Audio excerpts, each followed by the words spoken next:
take a trip, I'm gonna send you a post. Let's call the meeting to order. Thank you, everyone, for coming. Thank you for our one guest and anyone who's watching. This is a budget workshop meeting, continued from the three previous. Mr. Kelly? Yes, ma'am. I turned it over to you. We can get started. Today we have pretty much town council's decisions to make. We'll be going over your budget, and then we'll be going over outside agencies, which you make the decision on what funds to disperse out at y'all's choice. So if you'll turn to section 10, 410, near the front of the book, town council.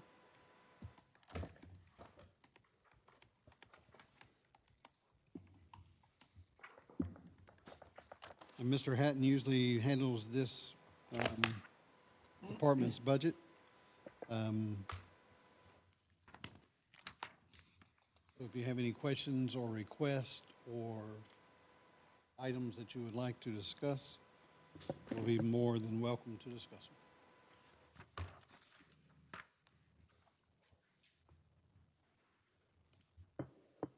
I can point out one thing to you.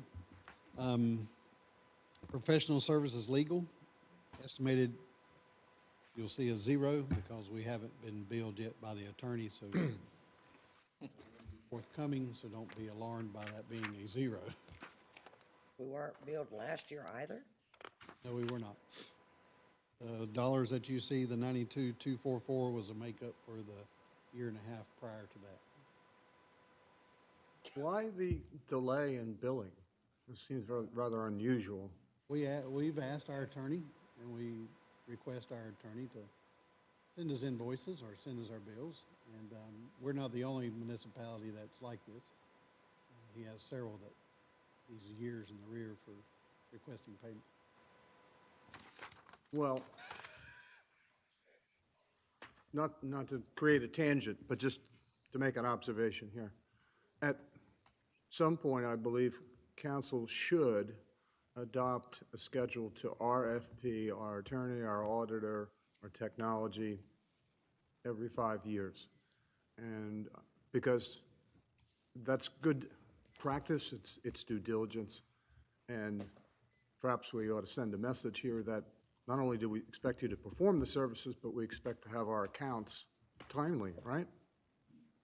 Okay. I'll leave it at that. Can you request a bill, please? Yes, Again. we sent a notice, we sent a request again this week. Okay. I'm just in shock. The next meeting. Because, I mean, I can hear you, Deb. He always says, I'm bringing it. I've got it coming with me. Well, you know, this is a professional practice. We're a public organization. We need to do better. I mean, especially on, you would think, on the billing side of it, right? They would be very timely. But be that as it may. Is there a point at which we won't accept the bill? now that would be good. That would be good. If you haven't billed us in so many days, can we do that? We have to ask him. Can it be part of the contract, or is it where we have to be billed within so many months at the end of the fiscal year? I'm assuming we have a copy of his original contract 16 years ago. It's been quite some time. Yet think another, we yet just- another I think contract it's to time be reviewed. to renew a contract that needs to be renewed, and like John said, do a, wow. Back to, go ahead, Sheila. So, Mr. Hatton, I'm just going to, are we anticipating a number based on prior service? Or are you completely in the dark as to the bill? Prior service. So we look back over the years that we paid him back on. And it was a year averages, depends on how many other things come up during the year, but it's between 45 and 60 is a rough number for services normal. I agree with my colleague, Councilwoman Bell, by the way, welcome back. Let's enter into a brand-new contract and specify we expect timely billing, whether it's quarterly or when performed, or whatever standard you want to put in there. right? And even put a back clause on it, payable within 90 days, or whatever, yeah. He says we missed his billing from like 2.5 years ago, but he's never proved that we missed a period of time. Does he do his own billing? Oh, Don't think so. there's a person within the agency that does the billing. He just turns over the billable hours or the documentation to them, and then they're the ones who send us a bill from the company itself. Back to the budget. Is there a reason why we're requesting 68 when we have put significantly more in the current and the previous year's budget? Well, like I just said, we've looked back through it. It's in between 45 and 60. So we looked at some growth on that. We know what we have currently in the works that we'll need his attention on. So that's where we came to the 68.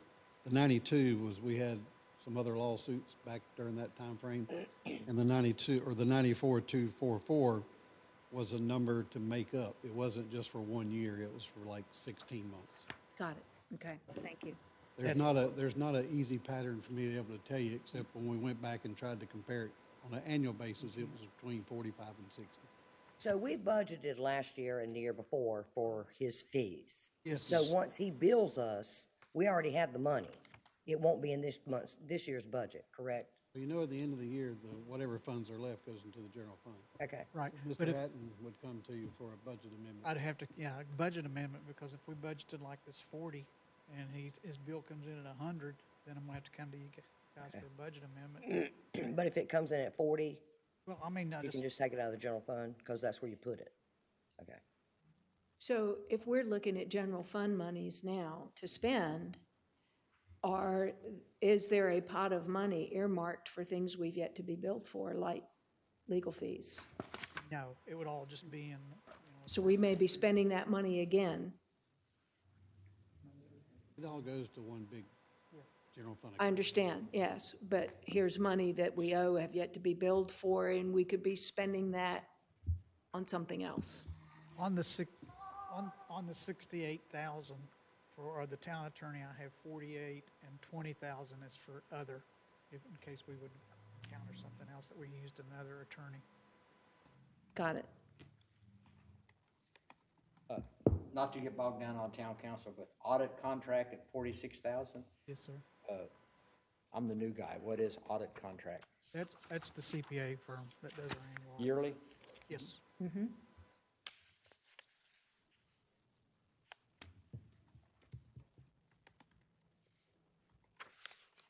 if y'all have a special project that you're wanting to do or anything this year, you can let us know what monies that you would like to put in there. I don't know if you have a special project or. Your operational, when you see on the summary, the operations came down for council. $7,000 of that was for election expenses that we don't have this upcoming year. Thank God. Amen. A second. The discussions that we've had about trying to do something in chambers around displaying artwork and stuff, is that a special project that we need to set aside money for? And what expenses would we? If you're wanting, the council used to, at the Art Guild, every year we'd go buy a picture or two, or I think we've bought some ceramics as well. Sculpture. So that would be something that council would go to it. Sometimes they had y'all come do the voting to see who won first place, second place, or whatever. And then the town would purchase certain items. And we have some of them still sitting around downstairs mainly. But if it's something that y'all are considering, then yes, we would stick some money into special projects to So spruce up the place. that would be something for us to ponder. If, for example, we wanted to sponsor a piece of sculpture, public art, and we put a number in there, and we invited local artists to submit bids, designs. That would be considered a special project of council, correct? Okay. So in addition to art, I would be interested in doing that. I think the discussion was made, murals or something on side of some town buildings or a metal building down behind the Middleton Park. Or something, in terms of sculptures, a little bit more permanent for the skate park or Middleton, right? And I would argue creating public art enhances the experience of being in the town. So something to think about. Perhaps others have other ideas.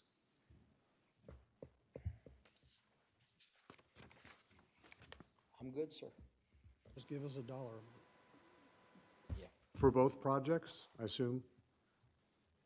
Are we acquiring the art, or simply it's being loaned to us and we're displaying it? That we'd have to acquire some of the art. Yeah, I was just giving you past experiences. We used to purchase some.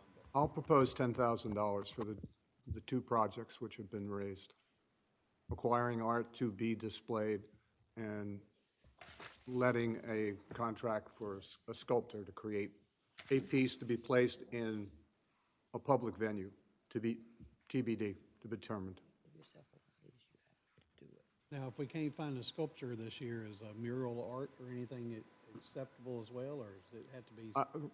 Well, since it's going to be installed outside, yeah, it needs to be durable. But I'd like to start with sculpture. I'm impressed with the work of the turtle in front of the rec center, and I happen to know there are 3 or 4 practicing sculptors in our town. I would hope that they would be interested in creating art for their town. Would that also include exploring the exterior selfie photo stops and things like that, that we? Whatever your recommendations are, that'll go into the line item for explanation of it, and whatever dollar amount you want us to put in there, we'll put in there today to move forward. We could just get a consensus of council, they would like to add 5, 10, whatever the number is. You're not voting on it, you're just telling us a number to plug in the box. Okay, with 10,000, I encourage us to partner with someone like Brunswick County Council of the Arts to see if there isn't a project we could do together that each of us chipping in a certain amount. I know they have interests in creating more outdoor art and would love to work with us in that regard. Make our money go further. So potentially, if we earmark $10,000, we may or may not have to weigh prioritization of potentially 3, sounds like maybe 3 interests. Something in chambers, a sculpture at a significant landmark within the town, and then these selfie photo spots. Mayor, you weren't here, Sheila, you weren't here either. There's been some casual conversation about how, like in other destination places, and certainly the town of Oak Island is a recreation destination for many people, they do these like selfie tours. They'll actually have they'll promote the local artist, and people can pick up a little pamphlet and go tour the town and go to these designated spots, and there's a mural on the side of a building, and you take your picture there for social media.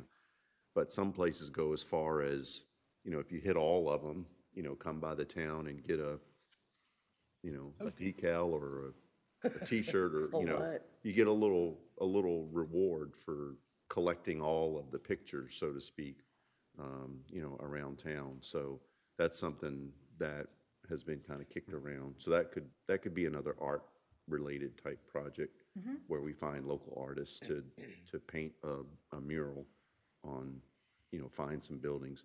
And the good news is Mike Emery has actually spearheaded a project similar to that in other municipal areas.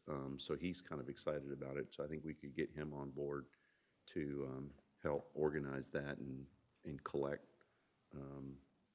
artist information and suggestions and things like that. We probably need to get one of the advisory boards to spearhead it. I don't know if we need to, council's gonna need to make that decision. We would have Mr. But Hatton. once we make the decision, somebody's gonna have to implement it. Yeah, Mr. Hatton came aboard and said, hey, I want to do a dolphin and a sunset on the beach. Then he would submit that to y'all. You would look at to make sure content was what you were wanting.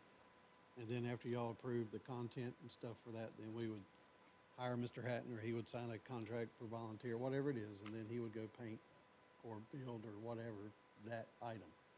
But it should be council's direction for those. The only other comment I would make is if we get really tight on the budget by adding the 10,000, I'm certainly willing to discuss decreasing the salary for council members in order to free up some money to support art projects in the community. I'll throw that out there, but that would be something I'd be willing to look at to help free up some cash.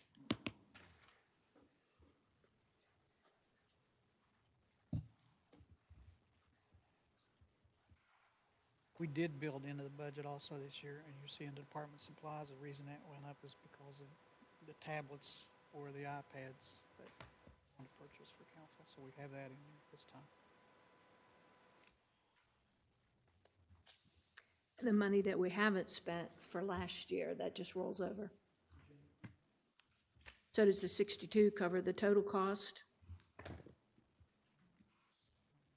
All right, so not defrayed by the 3,000 we didn't spend this year. No, that's correct. We put that in next year's budget.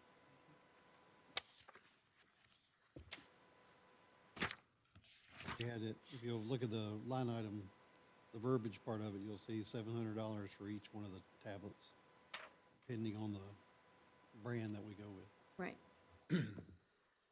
Yeah, the good news is, here's yet another example of us running a surplus in our department. So congratulations, everyone.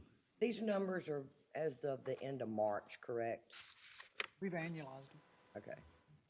So year actually spent is through March? He runs a projection, Sheila, out to the end of the fiscal year. Usually, we had done that before.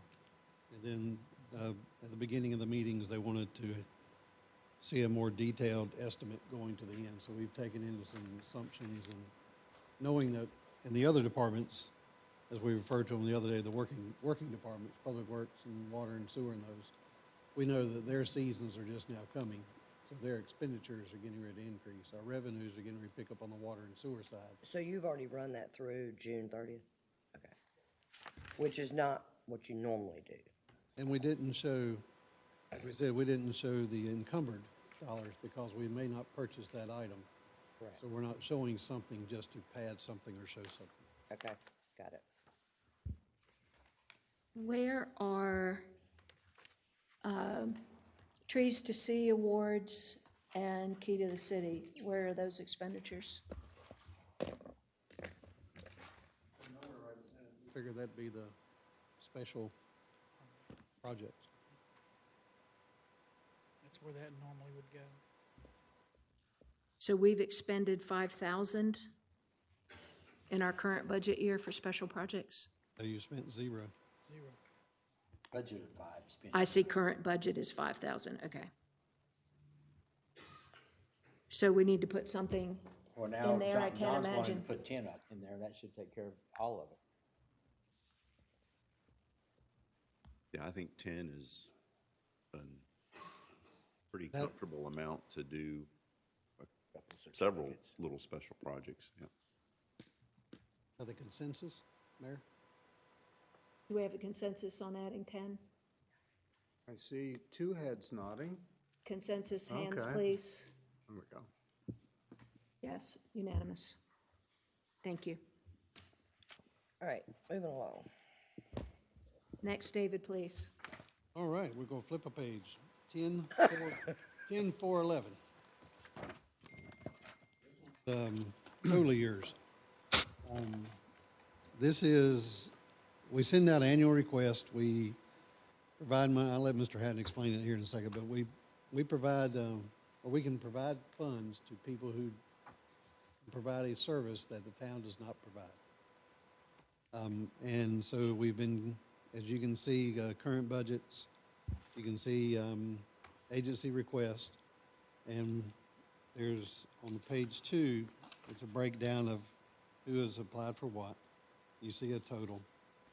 And then we gave you the front page of everyone's application, so you can go through those today. And then we have, because the applications can be anywhere from 10 pages to 15 to 20 pages.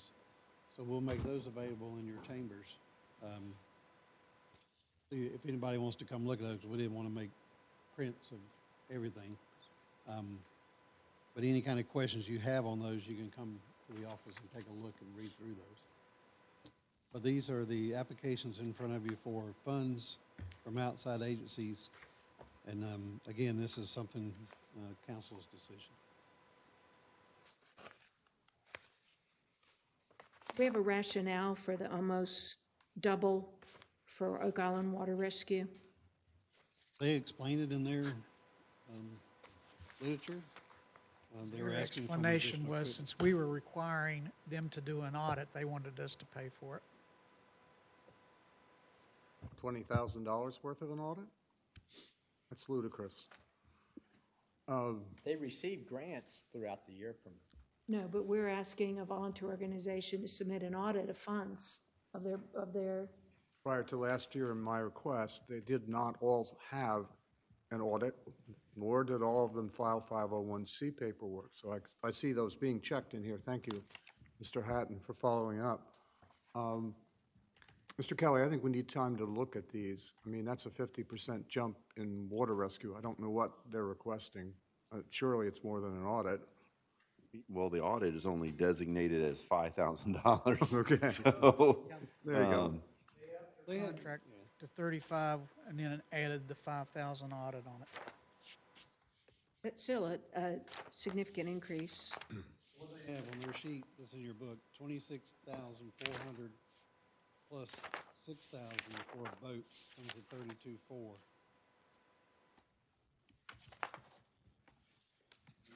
Then they show a 5,000 audit. Show the funding that was requested last year. But it is a lot for you to look through. I'd like some time to consider this carefully. Yes. You have one more meeting. So, Fair enough. we need these numbers to give you a balanced number. So.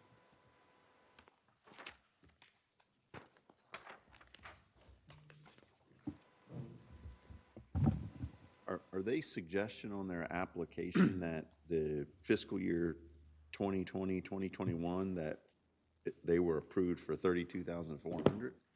Are they just showing a historical record here? 'Cause, yeah, but what were they awarded back in 2020? 21.5.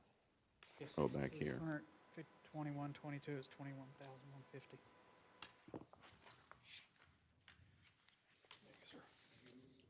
As much as I appreciate the work that Water Rescue is doing, we're asking the town to remain within their current budget amounts. Thank you. In order to, if we're to keep a 23-cent tax rate, 23. I find it difficult to raise that amount of money allocated for water rescue when we're asking our own employees to remain within the existing budget. And that's not a comment at all about water rescue or the work that they do or how important it is. It's simply context for the numbers we're being presented. Okay, so we're gonna come back to this at the next meeting, correct? After we've had time to look at it. Well, so far, from what I've gleaned and after talking to different council members, Sheila, we've not had a chance to chat, but the budget process up to now has been one of inquiry and not decision-making. So we really need a decision-making meeting. I don't want to start making decisions today. Okay, So when you look at, it just would make for a messy process. When you look for what Mr. Kelly just provided to us, he's kind of, this is a pared down, well, David, you explain what it represents. This top sheet? Yeah, are we done with outside agencies? Yeah, I think everyone has decided that we need to look at this further. Yeah, I think we can move on, but with respect, since the mayor raised it, with respect to the water rescue submission, it does not have detail. So as Councilman Martin mentioned, if you take the 5,000 out, they are asking for an additional $35,000 operating costs, but for what? And they just list. No, the detail's in the packet.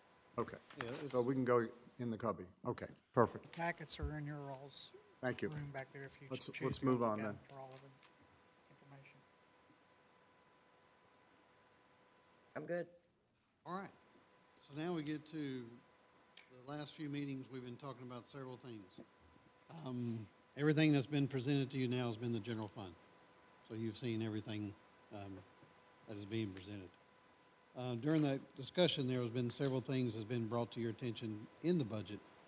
And so these are sort of a breakout of items that need yes, no, more discussion, what else is needed, so we can start to give you a number for the budget attacks. Everything that you see on this sheet, currently, we have use of ARC funds. Councilman Bach gave us some questions that had been brought up over the thing. It was like 7 questions, I believe it was. That additional information is here in this too, fire fees and everything that we can go over today.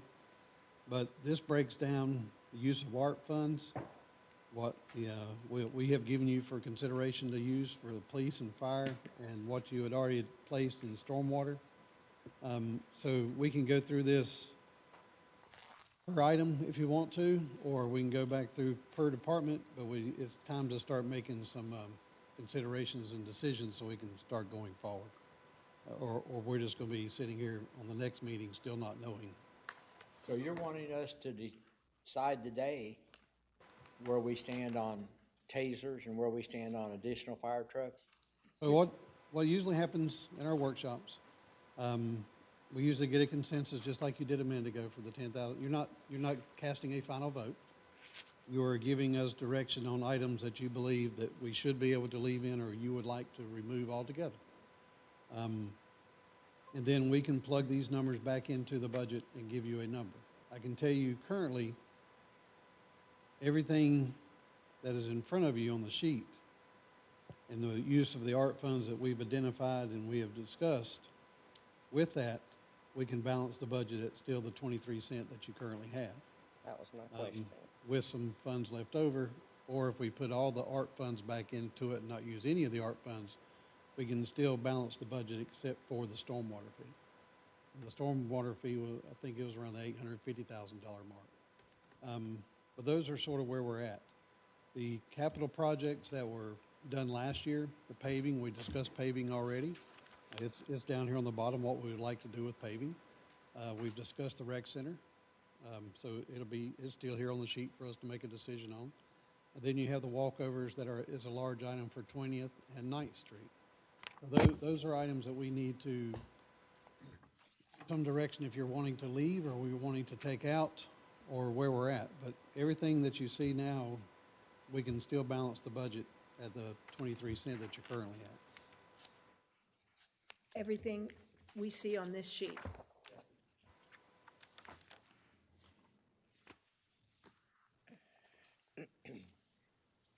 Well, let me say, a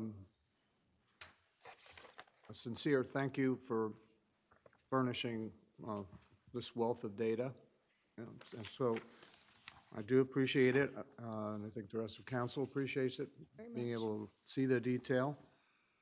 The ARP funds, just to pick up on one of the things that we've talked about, these are administrative recommendations, correct? Yes, sir. Because I'm looking at $500,000 going to the police for essentially the whole shooting match, pun intended, that they want. Some of these things can be deferred per their own testimony here, and those funds could be placed elsewhere, just as a comment. The medical, thank you. So the employees are paying 100%. We're paying 100% of the employees' cost. They're paying for their dependents, correct? In percentage, yes, sir. Yeah. What's the percentage? It's on the piece of paper there. Oh, mine's upside down. Sorry. Okay.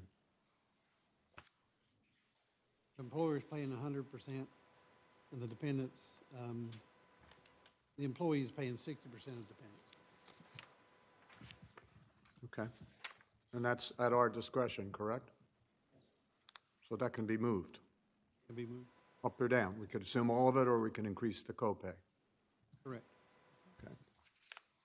And have we made a final determination on COLA adjustment, We have made a recommendation. 7.01? Is that the number? And that's based on, The March number may be out, it may have gone out yesterday or this morning, so I'll be able to update and get the final number. what metric are we using? The federal? CPI. CPI. Okay. Thank you for the material on merit pay and performance. My question there would be actual numbers of people who are in overall superior and overall expected. How many people received the merit pay last year? Of 150 employees, the number is? That's what I need to know. I see the system. Thank you for. We'll look in the software and see if we can pull that out. Okay. I think it's important for us to understand the way the personnel policy works. And so we have your rubric, your scoring system. You've talked about the multiple steps in reviewing it. You've got target numbers in there of 3 and 2.5, right? Well, that makes sense. What I want to see is the actual numbers that this rating system generated. Thank you for the fire fee comparison. That's the last sheet. So having attended the fire fees meeting, I'd just like to comment that the budget for fire remains the same. What accounts for that is, I mean, fire fees do not cover 100% of the fire budget. However, the portion that the fire fee covers, as far as so to the town, it makes no difference. However, whether we collect fire fees or do it through the budget, but it does make a difference to the citizens. So if they pay a fire fee, they pay a flat fee. If we keep the fire fee the same and allow the budget to pay more in the way of from the taxed dollars, then they're paying a percentage. And I believe, Mr. Kelly, you calculated that at 33%, if we were to keep previous council's intent to increase fire fees over the next 3 years, starting with last year, this would be the second year, until we maxed out. The difference to the citizens is when they pay an increase in fire fees, they're actually paying less money because it's not a percentage in this year. That percentage in terms of a tax dollar with a revaluation will equate to more money out of pocket for the citizens. So I just want to point that out. Yeah, Mr. Hatton went over that at the last meeting and gave some scenarios. And there's a sheet that we handed out to show you what it would do. The largest number of residential units we have is in between the 1,000 to 2,000 square foot homes. If they went, current year is $150. If we went to the 33, that they would go to $199.50. And if we went to just 20%, it'd be $180. I think that was around 6,000 and some people within that category. That's our largest category.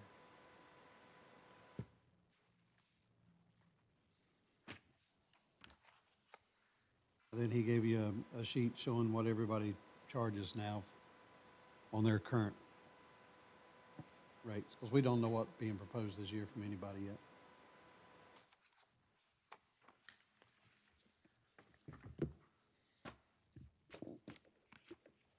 So we're under most of the towns. We've asked, 2 years ago, they used to give you a sheet on the very first page that said Oak Island was 65%, whatever the number is, and Ocean Isle's 55%. That didn't come this year. So we've asked them for that sheet to show you what everybody, they gave it to us in a different format. They showed us what people are, the calculations are instead of what people are at. And so we've asked for that, and the guy at the county said he would send us that information probably later this afternoon, then we can send that out to y'all. But as you notice on the sheet, I think there are 6 or 5 currently that were maxed out. 5. There's 5 currently maxed out, and when we met the other day, they already knew, I don't remember the name of the town or group it was, but there's one more gonna be maxed out that they've already met with this year. And then we were talking about going to the max, so that would be 7 out of the areas. You can see Ocean Isle's maxed out, Crisset Town, Calabash, Bolivia. Why is there a Oak Island and a Yopon Beach?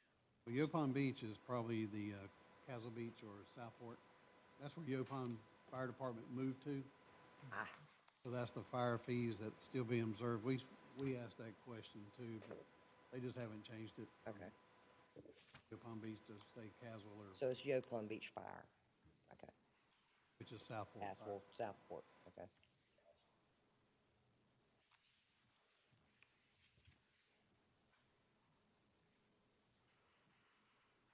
Tri Beach is Holden.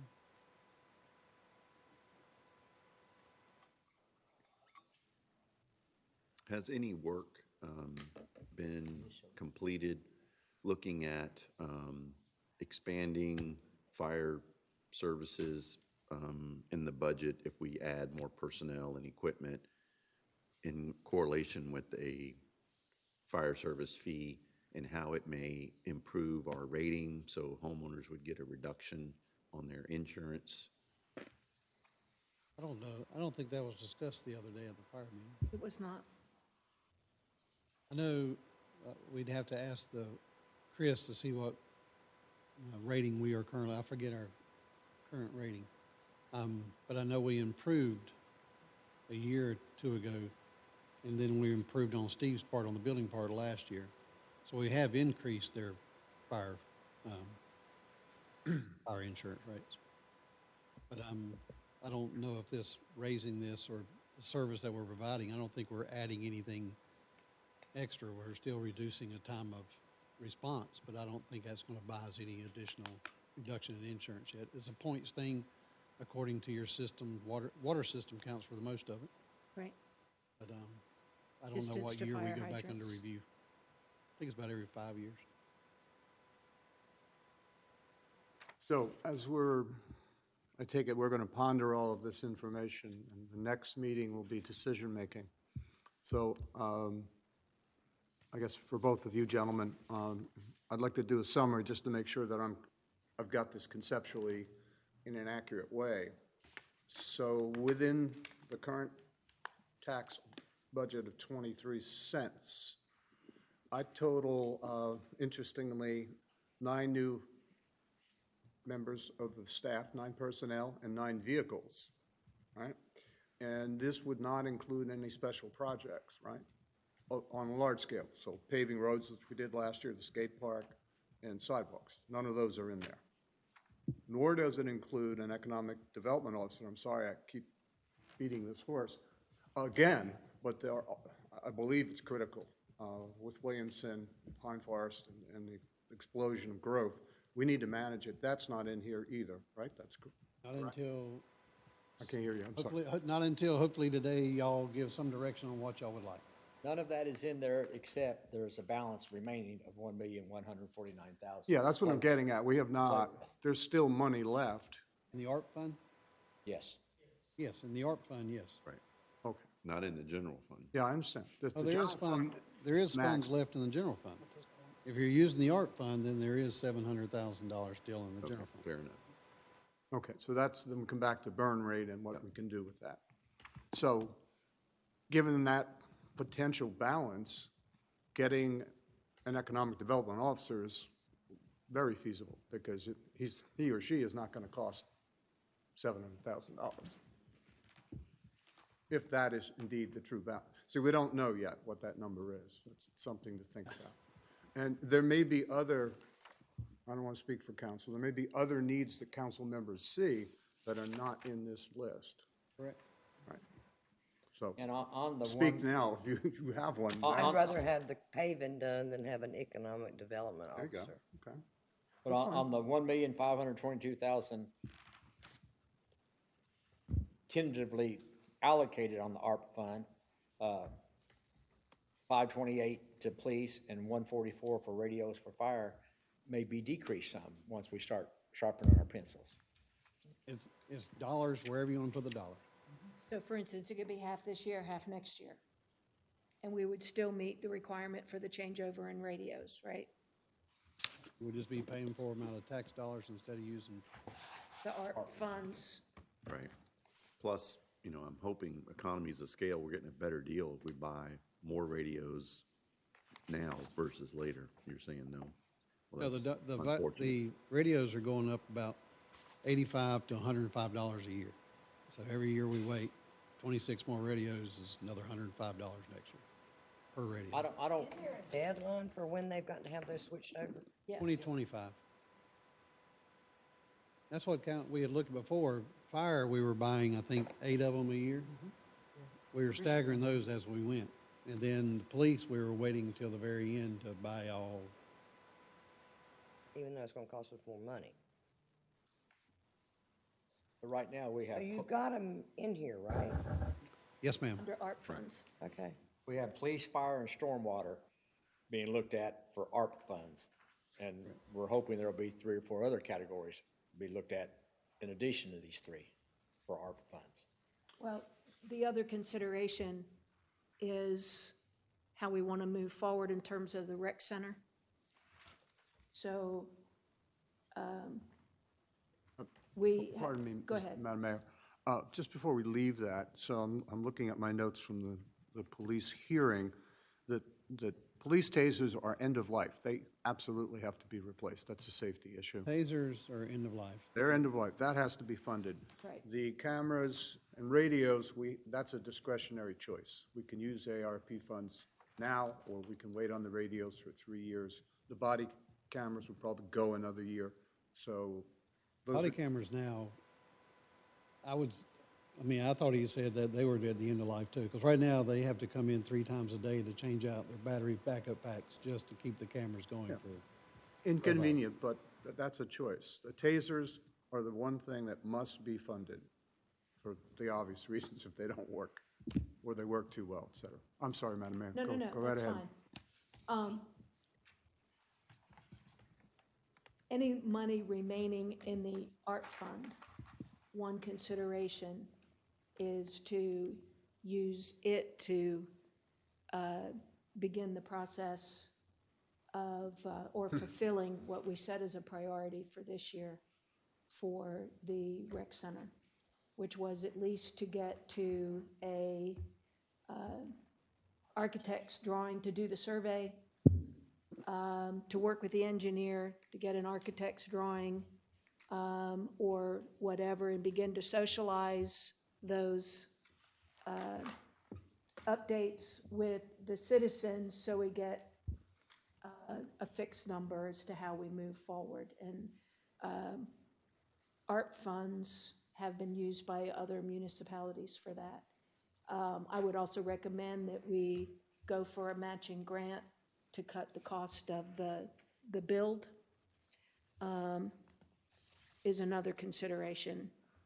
Well, while we're on that subject, Councilman Martin and I, actually Councilman Kraft as well, we've had a discussion about this. So the current administrative plan is to set aside in capital reserve $1 million over 3 years. I have asked, and Councilman Martin, I think, supported this, to get a bond rate, which I understand is 4.25. So if we wait to bond, knowing what we know in front of us now with the Fed, those rates are going to continue to skyrocket as inflation is brought under control. So the alternative approach to setting aside capital or using some ARP funds to start the project is to fund the project in full now. So we're breaking ground and finishing it 3 years from now, as opposed to 5, 6 years from now. That's a big choice. I'm just framing it that way. Which doesn't preclude us for filing for grant. I understand. I was told so- that Heather's not going to attempt a survey until September. Is that your understanding? Is there a reason we're not pushing that faster? I haven't talked to her about it, so. There's no We just reason. told her if we're going to apply for the grants that we have, there's a timetable that lays out when the survey needs to be completed. Well, grants are great, and I think one can be hopeful, but the big decision here is, are we going to fund it on a layaway plan, or are we going to buy it now? Mr. And Kraft? am I framing that correct? You agree, Mark? Yeah, I mean, I'm on board for the buy it now, because if we do the layaway plan, it won't be 5 years complete, it'll be more like 7 years before we complete it. So I'd really like to see the break ground today and finance it. It is a building, it's a physical asset.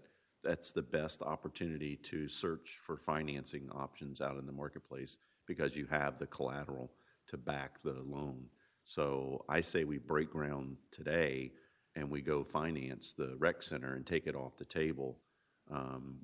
It's just going to be a long journey if we try to set aside money in a layaway plan. Always be searching. Yeah, we're always going to be, and then that money will always be tempted, right, or in doubt, or we'll always be searching, as Councilmember Kraft pointed out. So I'm in favor of financing the building, and let's get started today rather than delay. In terms of paving, real quick, while I've got the floor, Sheila, we did have a conversation last week around not supplementing the PAL bill funding for a period of time to kind of take a break on supplementing that money and look at doing smaller paving projects utilizing the PAL bill money that we get anyway versus trying to accelerate and keep adding to that fund. So there's different theories about a skip year versus small paving projects. We have problems today with the current paving projects, so I just know that Scott said we get more bang for our buck if we do larger projects. So, Right. So basically, if you want to stay with that approach, we would skip 1 year of paving, accumulate the PAL bill fund over 2 years, and then you've got a larger amount of money to go economics of scale. You know, it's not our fault that the pandemic slowed down our paving efforts, right? So I think we can do a skip year and not supplement our paving effort would be my recommendation to help with this budget cycle. Because we are looking at adding quite a bit under the category, I'll call it public safety. It seems to be a greater focus this year, and it probably should be, right? Maybe we've ignored public safety over the last couple of cycles, so maybe it's time that we shore up some of that and get ready for this growth that's coming. My only concern with this budget, and I've mentioned this to Mr. Kelly, is the special project money that we've been accustomed to carrying over from year to year because of the good financial stewardship of our staff to pay this facility off early. If we consume too much of that into a fixed cost, meaning salaries and benefits, that money is now no longer ever available. If we use that special project money to cover capital equipment, like vehicles, then guess what? Next year, that money's returned to us. We have it available again to us to make decisions with. So I would caution us on using up a lot of that available funds to us from our good stewardship in fixed cost. So that's still where I'm a little unsure of how much of that is going to be required to fund these staff positions versus how much would still be available to us in future fiscal years, right? No, I mean, in the line items, I'll add everything up for you, but that 1.5 would be buying the replacement vehicles, the new vehicles, the QRV vehicle, and once you add all those in there, that's your number that you're looking for. Okay. So I'd say over half of it is still being used for capital. Okay, that's good. That's promising. So, I'm gonna go back to the rec center. It would appear that both ends of the table are in accord here. I think we should bond it. I think to the extent that we're successful with grants, I want to borrow your phrase, Mark, we upfit the building with the grant funding, new equipment, accoutrements, et cetera. But the basic decision is go or not to go, or the layaway plan. How much we want to leave in a contingency is an interesting discussion until we know what the number is. I don't know if it's too large, too small, right? Your thesis has always been that growth will continue and will surge our budget. So with all due respect to my colleague, if we miss the window on economic development, and we're getting very close to missing it completely, and you have 700 units being built per year at Williamson and Pine Forest and whatever that alphabet thing is, the other one, what's it called? Drapac. Thank you. What is it? Drapac. That's DRAPAC. Drapac. It's for the Drapac. developers. You've got a larger community off island than on the island. And we don't have the capacity to plan for that. Not to mention the existing downtown, which we've talked about renovating that and incentivizing and blah, blah, blah. I've talked about it. We've talked about it, for 5 years now, and nothing has happened. So to me, this set is incomplete. And if there's money left, I think we need to get that position now. That aside, I think those are the big decisions, right? And Scott was of two minds, and I know you weren't here, Sheila, but you may have seen it. On the one hand, he said, I'd like to continue paving each year, but then he conceded if we wait, we get a bigger number, probably get a better contractor and a better rate. So, Yeah, and in the budget is a study to be done, and he talked about that the other day too, to go ahead and, because every 5 years we do a study of all streets. So we're in the fourth year of it, next year will be the fifth year, so we'll get the study done. And we're paved now, I think he said up to around the 85 percentile number. he did. So we're only 15 percentile from getting to our 100% that we want. So, and then he's been doing some in-house paving and stuff, shoulder repair and those kind of things internally. So with the study, I think it'll show a better understanding of where we're at with everything that we have gotten paid. And they did reach out to us, make contact, and said they should be here the first week in May and finish up before June. So we did reach out and have a word with them. So we should get the paving done this year. So it's years ago, we used to wait 3 years to get $1 million. I don't know if we wait that long, but maybe we do. We just have to wait and see what the study tells us at the end. And to go back to the rec center, you have on the May agenda a contract with EB. He's the person who had looked at it, excuse me, originally. And that'll be for discussion at the May meeting to approve that. He'll look at it for everything except the architectural renderings and design. But he will look at it for building codes, compliances, and those kind of things and tell us what we need to get to that point, and then give us some different construction type, metal building, brick building, those kind of thing, alternatives. And he's the one who's already looked at renovating the other structure. So I want to say that's around the $40,000 mark. So we're looking at doing that out of the $75,000 currently. So you'd still have some money left over there to carry over. That would go into a capital project to start a base. So we have several conversations happening at the same time here, and I'd like to try to tease these out so that we can give the staff some direction? I'd like to start at the top of the page, instead of going everywhere. Well, but I don't want to start another conversation. So we have rec center, we Let's have finish paving for a minute. paving and economic There's one development. important footnote here. Again, deference to my colleague. We put virtually $1 million into paving. The problem is the malfeasance of the contractor. He's only done half the work. So when he completes the work, he or she complete the work, we'll see dramatic improvement. The citizens will realize it when they drive on those roads, but he hasn't been here. He's coming the first week in May, and he said he's finished. That's part of the problem. Okay. We Sorry. reached out to him the other day. Thank you. Before we go on, I want to point out two things. We didn't know how we were going to do the master plan for beach renourishment and a FEMA engineered beach, and out of the sky came $20 million. And that took a lot of pressure off, and all of a sudden we could accomplish our objective. We're trying to figure out how to do a rec center, how to do an economic development person, and how to get some greenways and sidewalks going. Out of the sky falls ARP money twice. If not now, when?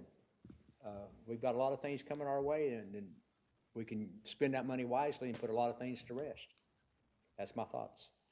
So let's do this one at a time. Let's take the determination for the rec center, bond it now, or the layaway plan as you described, Mark. And this is not a decision, but to give direction to his staff so that they can provide us with a better summation of where our determinations are, so that starting next Tuesday, we can actually make decisions regarding hard decisions that will allow them to work toward a finished budget. So all of those looking for consensus who would like to bond the money for the rec center, go ahead. I'll start if you like, Madam Mayor. I have a caveat, to use my favorite phrase, my colleague, Mr. Martin. So I say this is a time to be bold.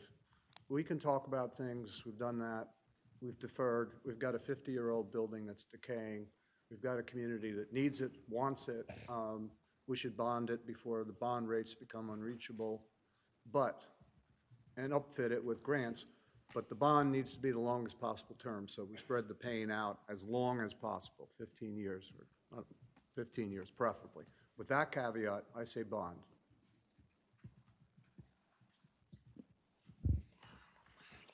You want me to come back to you? No, I know, I hate borrowing money. I hate it. I hate it. It personally and professionally, I hate it. But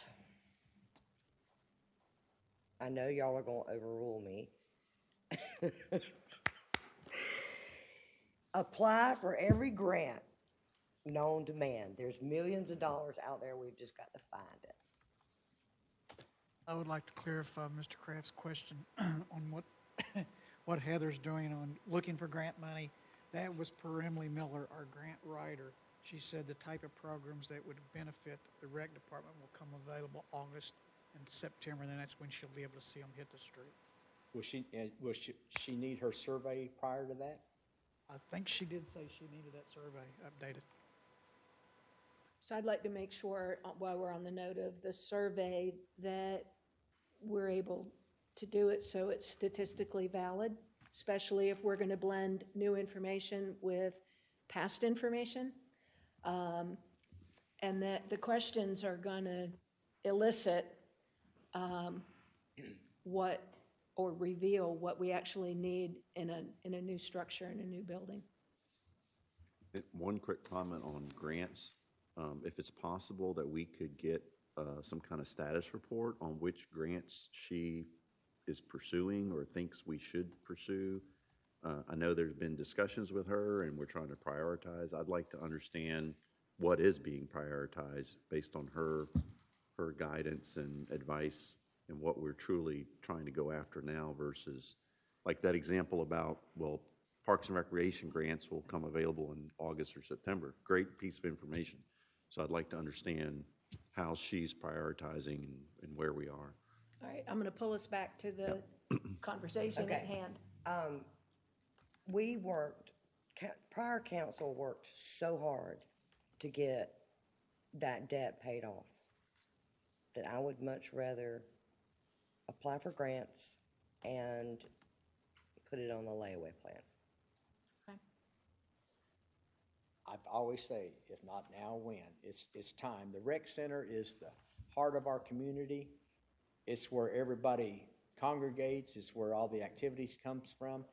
I want to pursue the bond. As I said earlier, money falls out of the sky from time to time and we get to smile. We can't count on getting grants, but our history shows us we get our fair share of grants. I would like to pursue the bond. As grants come in, that will alleviate some of the burden and the pain of the bonds. So if we pursue the bond, we're getting on. And then we find other money along the way where we have another reason to smile. Yes, I don't think one precludes the other. Councilman Blaylock? Well, as my fellow council people have mentioned,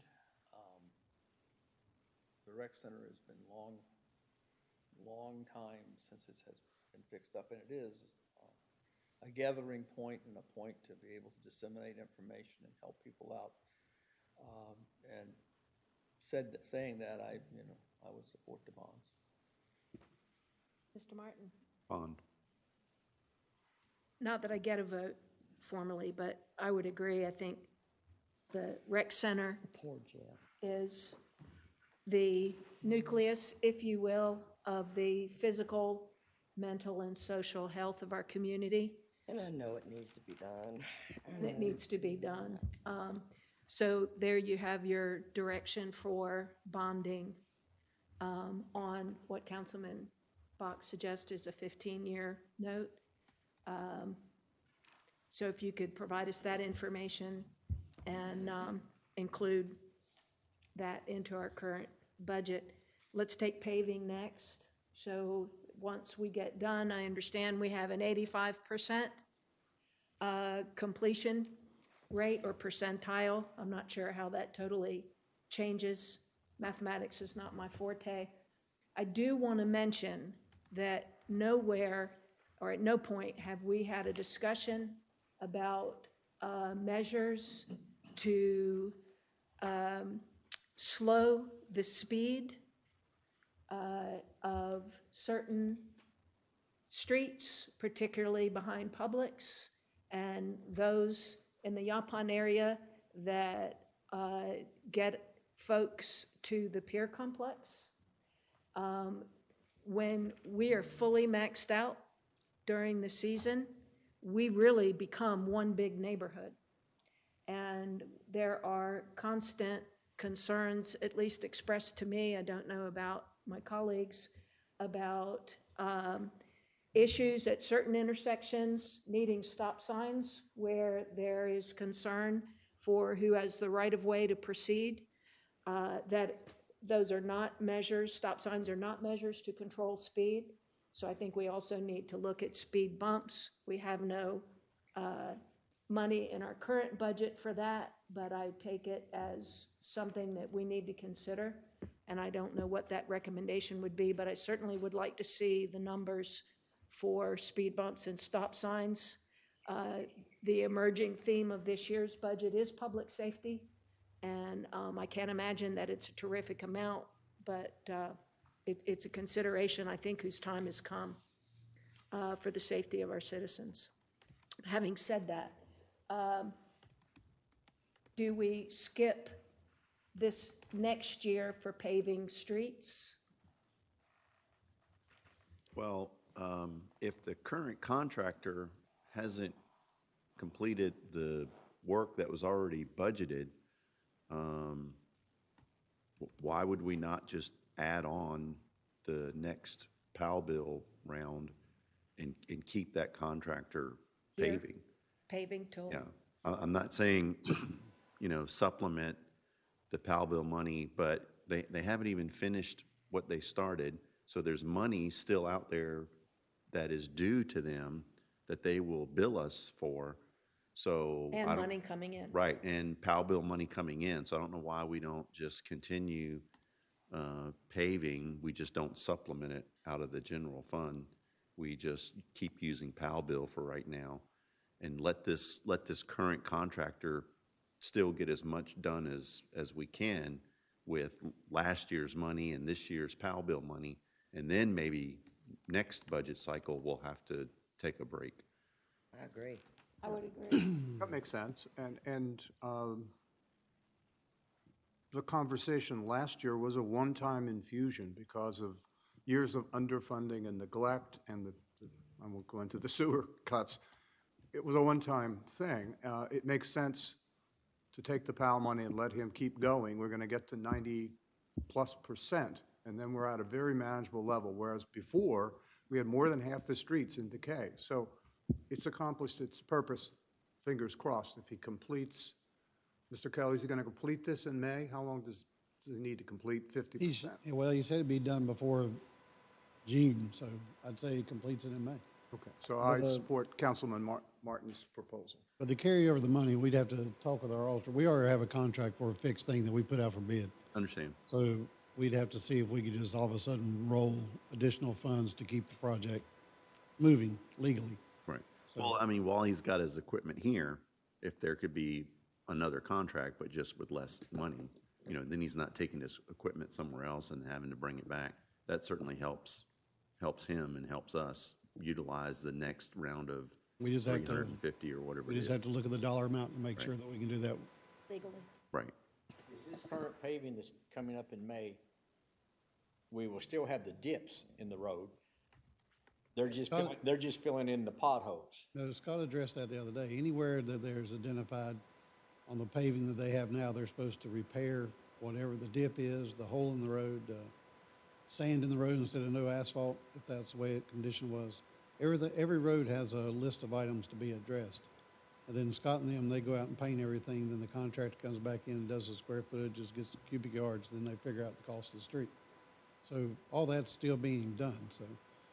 I don't think we'll ever solve every dip, Right. because, But the roads that have 10 dips may be down to 1 or 2.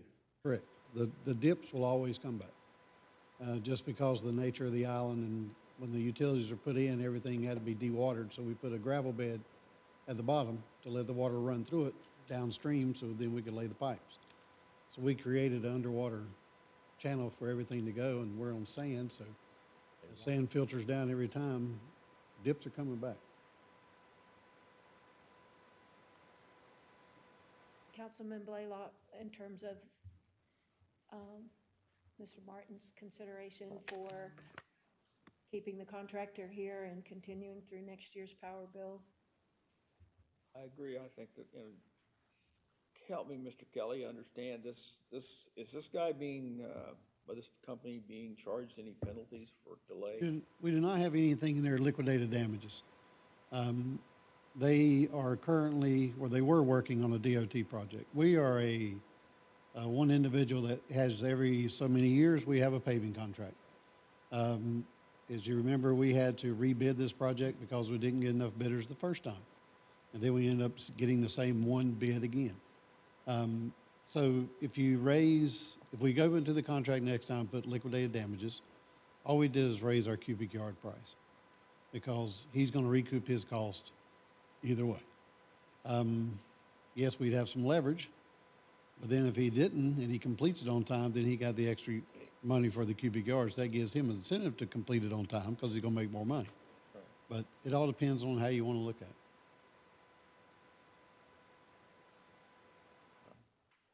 Mr. Kraft? I agree wholeheartedly, yes. Okay. So do you have the direction you need on paving? Yes, we are going to put $300,000 back in, or leave it into the budget, not add any extra funds. And once the budget rolls around, we'll see if he can still do more work. If he can't, then it'll go into the reserve fund to save for the next year. But there's whatever the PAL bill dollar is, that's what the PAL bill dollar is. Is that in the 300 range, Mr. Hatton? Yes, sir, 300, 305. Madam Mayor, I'd like to make a proposal Yes. in response to your concerns. So In the last budget meeting, we talked with Scott about lighting and doing a lighting study to see if we could improve traffic safety by having better lighting. We don't know exactly what that cost would be or how we would do that. We were going to work with Brunswick Electric, correct? Yes, when we called Tim over at Brunswick Electric, he said he'd probably get to us sometime in June. So my point would be, if we're looking at lighting and we're looking at traffic safety, right, we probably should set aside some money for these studies, right? So, I mean, I don't think we should willy-nilly put stop signs and speed bumps in. I think we need to do that based on a plan, I agree. right, with some kind of expertise behind it. And so if we're serious about it, then we should set aside funding, that's all. Get a traffic study, get a lighting study, and then we know what we need to do. Obviously, the traffic study results in a different flow, a different way to regulate the traffic. Stop signs are not that expensive. Lighting is. That's why we need to really take a look at that. There are numerous complaints about lighting, especially on the west end. People contend they can't see at night. And we could make the lighting not only safer, but also arguably more attractive, and that would help. So since we've talked about those things, if we're serious, please, I would suggest we put something in the budget, because there will be some cost. Brunswick Electric's not going to do this for nothing, right? No. There'll be a portion of our I fee. think so. Right. No, and I think the traffic studies in areas of concern, particularly beach, yacht, from Womble to Cheryl, heading toward the pier, and it's from Beach Road back to Publix this way, I understand, is a concern. So streets to be identified where there seem to be areas where speeding is excessive, and I would hate for something to happen, and then all of a sudden, we get concerned about that, so. So I'll amend my proposal to include a traffic study which is delimited by identified streets, so we don't end up paying for the whole island. So Yes. we know where the problem areas are. It'll be a much smaller engineering study. And while we're on this topic, did we make any headway with the DOT for like LED pedestrian crosswalks on Oak Island Drive, specifically at 79th Street? I think 79th is ready to go because it's got the two, it's got a entry and an exit point already on both sides of the street. I know other places may need a landing zone with a sidewalk, but what's our progress? We haven't made any progress with them on 79th because we gave them the first two streets we gave them was 50 and 58. Okay. So we can reach out to them and add 79th and contact our engineer guy and tell him that's the next one we want to alleviate. And what was their response? Yes, this is a great idea, or? Oh, we'll no, get back to you? they're willing to do those kind of things. You just have to have things in place for them to install something. Okay, so in terms of the first two you But provided. probably, what they would want is the sidewalk on the other side of 79th Street Right, too. yep. So we may have to install a sidewalk for one block or something like that to be able to get the. Well, I think there may be one already there. It might just be overgrown. Well, the dead ends, it's on the south side, going to 79th Street from here, and then it hops on the other side of the street, and then it's on the other side. But when you get across the street, you can only go one way. Their requirement is you be able to go both ways. Oh, you have to go two ways, okay. 79th, is that Thomas Struggs? Is work on That's Hagen's son. Hagen's son, okay. Yeah. It's just a logical crossing point for people trying to get to the beach from the north side of the island. So we're gonna have to put a sidewalk in front of Hagen's son. No, If they consistently want the two-way traffic, then yes, you would have to put something for one block. yeah, just, right, that's correct. So it would go in front of the seafood place. So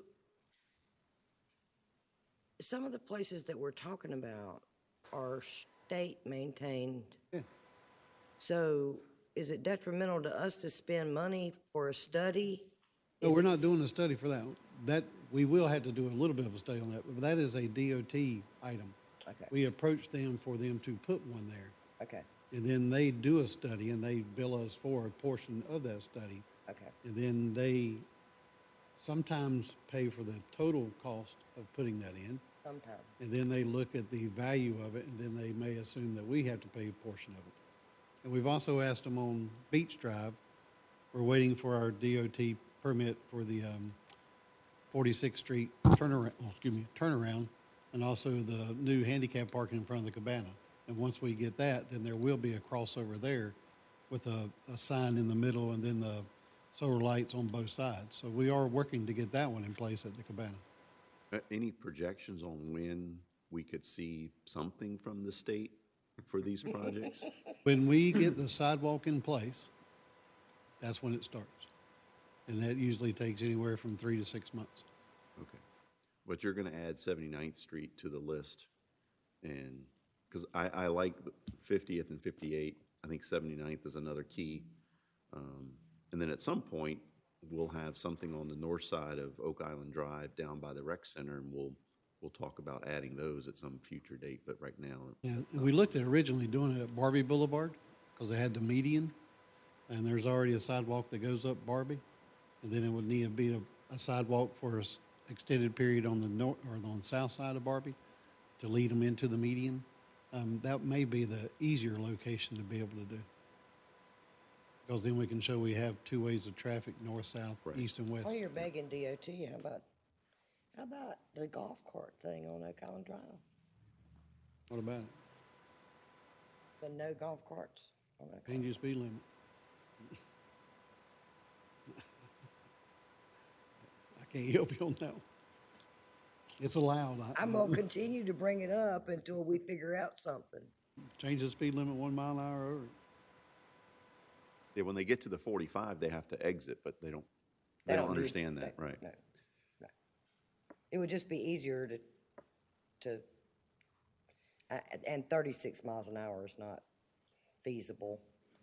Sounds good in theory, but Does.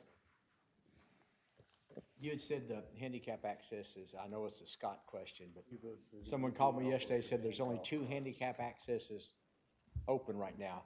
I thought we had like 8 or 9. I do too. Yeah. Much more than 2, yeah. Now, if we were talking about the west end, there probably isn't but 2. If we were talking about the east end, there's more than that. And he's pretty much been putting those out. As soon as the contractor finishes a access where we used to have them on the west end, we've been trying to roll them out. Now, when we roll them out, we're rolling them out. I mean, they're rolling out over the dune. Yeah. We're not tunneling through a dune. Good. So we've talked about roads. We closed that conversation. We closed the conversation about the rec center. Everybody clear on the direction there? Could we just start at the top of the page? Well, these were conversations that were Yeah, I understand. ongoing, and I wanted to leverage those. But we need to go in some kind of Administration. order. all right. 2 of commercial sidewalk plan. So what we did, we looked at, we flipped them around. We're doing the grass areas now, and the engineer is doing some drawings for us to submit of the grass areas, which was going to be part of phase 2. So we flipped it around, and now the asphalt areas will be phase 2, and the grass areas will be phase 1. So hopefully we can, I ain't guaranteeing we're gonna break ground. We can probably pour some of the sidewalks in June, but that'll be in the grass areas. So what you've done is deferred phase 2, or picked up phase 2, which one of the items Councilman Bach picked up and was one of the capital items from last year. That's the $275,000 to continue the second phase of the sidewalks to get it to 64th Street to 46th Street. And none of that's been budgeted yet. We flipped it, but yes, this would be to complete the All of second phase. this is in the budget recommended by staff, and it keeps our 23 cents. That is correct. No, we did not have the $1 million for the rec center in there. That was a decision of council. So, that's a big dollar to have sitting there, so. But it won't be $1 million now either, because you're only gonna be financing it. We gotta pay to have the attorneys do the bond. I mean, we'll lay out a schedule going forward of what it is. Software change out, department-wide. So the software, it works in some departments, doesn't work totally in other departments. So we're looking at that. Hatton's reached out to like 3 or 4 different software providers. We're reaching out to our IT company to make sure that things are compatible with what we need internally. And then we'll design a RFP to be able to send out within the next month. So we would need to add roughly probably $100,000 into the budget. That is not in the budget to do a software upgrade and get out of Tyler and switch to someone else. This is Thank the God. frustration Steve Edwards was sharing It's with us. not Yes, just Steve, Yeah. it's awful. Interestingly, the two of the towns that were given as references for two of the software companies were previous customers of Tyler. But the software does work very well for other departments. Yes. It's just deficient in some departments, On the financial side, I have no issues. right? So, I mean, do they have plans in their roadmap for improvements or enhancements to the departments that are 2 years struggling? ago. 2 years ago. It's still not working. We're still waiting. The modules that we were promised 2 years ago still hasn't. They said they're still working them out at other locations. I would support wholesale change. The time and effort that staff waste in trying to make things work. Talk about burn rate of a different kind. I think we need to provide the software so that people can do their jobs efficiently and effectively, and not have to develop workarounds for things that don't work, would be what I would advocate for. I just caution that there will be inefficiencies and downtime migrating to a new platform. And so the inefficiencies and downtime we experience today won't go away initially. There'll be a migration plan that may take several months. Right. And create some inefficiencies along the way. Just be ready for that. Yeah, last time we brought in certain departments at certain times, and then weekends or nights, we tried to load. Tax is gonna be our biggest thing, loading everything over. And we also reached out to Brunswick County to talk to them about their taxes and building inspections as well.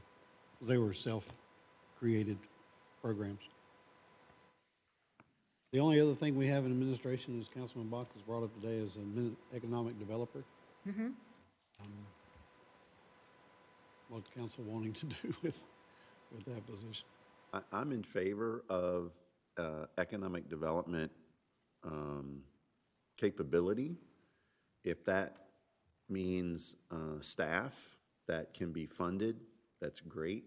If that means that we need to contract and have some sort of retainer for a part-time support, if that fits in the budget, either way, we need the capability on the ground today, whether it's through some sort of retainership contract or whether it's staff on board. We need to do something. So what's in the budget? It sounds like there's enough room for staff to onboard someone. That's probably the better option rather than going out and getting contract services on a retainer. So if there's room there for onboarding someone, then let's get started on that. Welcome to the fight, my friend. Yeah. The caveat I would make is I think council needs to be clear about the profile that we're looking for based on expectations of what we're asking this economic development person to do. So what are our priorities? What is it we want? And even if it's an individual's ability to work with small towns during a period of growth, whether it's to bring together to downtown areas. I mean, I think those are the things that are important that you want to look for in someone's resume to be able to effectively do what it is we want to accomplish with this position. I don't think it should just be a, writ large, cast it to the winds. There are a lot of different areas of experience within economic development that people are able to speak to and have the expertise for. And I just think we need to be clear what we're looking for. The one advantage that we have, a distinct advantage, is Councilman Martin as most of you know, was an economic development officer. So I think we can build a profile which fits our community. Want a And job. in the discussion previously, we talked about the existing commercial corridor, the emerging financial corridor.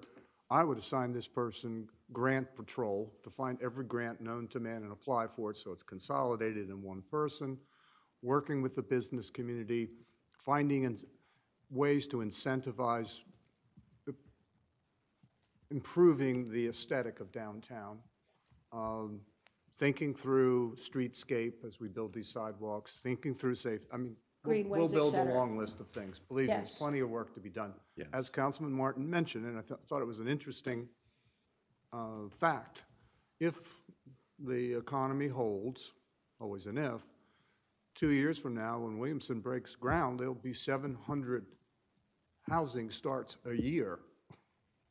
Not to mention Pine Forest, which is going to explode. They just can't get material. They're selling the lots. And what is the name of that other thing? Straight pack. And they're 4,000 units, and all of them have commercial space, right? So there's a lot of work to be done. Exactly. We can enumerate those things. What I hear folks saying, they've been saying it for a while, it's out of control, you need to manage this. And the first step is the UDO audit, and getting a person who understands how to guide the kind of growth we want, et cetera, et cetera. And frankly, the current management team has got a lot of balls in the air, right? Yeah, 3 or 4. 3 or 4. Forget the, Planner coming. Oh, we were getting ready to interview, couldn't find the word, interview 2 individuals probably later this week, if we can get them both arranged that day, or at the first of next week. So we have 4 altogether that the COG has helped assist us with. And right now, all 4 are ideal people for us. So we're lucking out and doing good on that one. Good job. Along Councilman Bach's words on economic development, as I've said on the rec center, some money has fallen out of the sky for us on a couple of things. We put off a whole lot of stuff for a long time, and right now we can seize the moment. Councilman Bach's given a whole lot more thought to this economic development for the last 4 years, so he pretty much knows how he would like to draft it. But I think it's time to go forward with that for all the reasons you gave, grant writing as well as anything. Mr. Bott, a resounding yes. Councilman Bell? I've fought you long enough. Really? I have fought you long enough. Yes. Yes. Yes. Some champagne. Yes. St. Yes. St. Paul on the Yes. road to Damascus. See the light. Yes. Yeah, the light. Mr. Kraft? I can sing Kumbaya, yes. Mr. Blaylock? Mr. Martin? There's your direction. We will add a position in and come back with a pay scale. There's nothing in our population that has somebody like this in any of the other municipalities, so we'll look at across the board through the league and come up with a pay scale that would be appropriate. So, Can I add a couple of caveats here? I hate to take the foam off this new beer we just opened, but first of all, we need someone with unique capacities, and we'll build that profile. Preferably someone with regional experience, someone who's very definitely can get grants, who understands construction, understands commercial development, and there are a lot of things that we need. This position should have very definitive targets and goals. And like all of our employees, they're at will. So if the person doesn't deliver, right, they can and should be removed, right? Given a fair chance and support, right? Just so we're all clear on that, right? And there's plenty of work to be done. This is a unique opportunity. When you think about it, in 5 to 10 years, and none of us, in all likelihood, will be here, there'll be a larger community on the mainland that's part of our island. And unless we get that right in terms of management, in terms of our UDO, in terms of who we are partnering with, this could be a very, very different place. And I don't think any of us want that. So, yes, the profile needs to be tight. Yes, thank you for your support, but if they don't work out, then we move on. Well, we're on the topic of UDO. So is money in this budget for the rewrite of the UDO? Yes. Okay. And is there money in this year's budget for a review of the land use plan? That should, I mean, yes. I mean, we have. Essentially. Yes, we have projects built into the budget. Okay, so once we start this process, I'd like to drive it to its fruition, down to the most granular level, and that would include a review of the committee and board charters and ensure that those are up to date and functioning as we would like for them to be functioning, that the membership requirements are tight, and what we want reflected in the capabilities of those that are processed for advertising and selecting those individuals who work on those committees and boards is what we want to see reflected. And ultimately, as we've already started the process, I'll address it in the May meeting, is to make sure that every member signs annually a code of ethics and a conflict of interest statement. Those would bring us to effective practices in today's current day standards. All right, are we done with administration? Anything else, Mr. Kelly? Was there a consensus for the 2 items that are listed in administration? Yes, ma'am. Okay, I just want to Yes. make clear that was on the record. Yep. Yes to both. So now we get to the police. Uh-huh. We have a new community resource officer, 2 new patrol officers, 2 replacement vehicles, 3 new vehicles for the positions, and the using of the ARP funds. I have a question. Charlie, if I can address it to you, what are the benefits of a community resource officer? What is our, what are we able to do with a community resource officer, and what do we lose by not having one? Well, the main thing you gain is you have a person out there day in and day out, coming in contact with the folks, talking to them on a level. I'll give you an example. I used to give out dog biscuits to people. I would drive down the road, they're walking their dog, I pull over, give them a dog biscuit, ask them how things are going. You get a lot more of a honest, if you will, response to something like that than you do for when you wait for an officer to respond to a call. It builds the community resource officer should be out there working with like Chamber of Commerce, the senior center, things like that, to promote the feeling of community. If it's done right, it's fantastic. If you just put a sign on the door that says community resource officer and don't have any guidance, then it's a waste of time. As a matter of fact, it's detrimental from that standpoint. If he or she is not dedicated and are not passionate about communicating with the community, being involved face-to-face, one-on-one, then you might as well just forget it, because, and I don't know, the police department has changed so much, I don't know who's over there, I don't know who's, they had a fantastic one years back. What was See his him every name? morning, right? When you Know shave? him? Anyway, He's anyway, past his prime. anyway, there's a definite, in my opinion, and I'm prejudiced, I admit it, in my opinion, there's definitely a need for that, because we get a lot of unusual requests that a community resource officer can take the time to deal with, as opposed to an officer who has got like 5 or 6 things going all at one time. That's my input. I think it's a very important asset for the department, but it has got to be administered and guidelines have to be set. And it takes a special person, and we have to find out if we have that person. That would be my point. Well, it sounds like it would be a new position that we would be Absolutely. filling. I see it as an ambassador, Yes. both for that's law another- enforcement as well as the town in general. Yes. Thank you for that. Any other questions regarding what's posted here? I believe we have strong consensus. Can we just confirm that? Police, yes?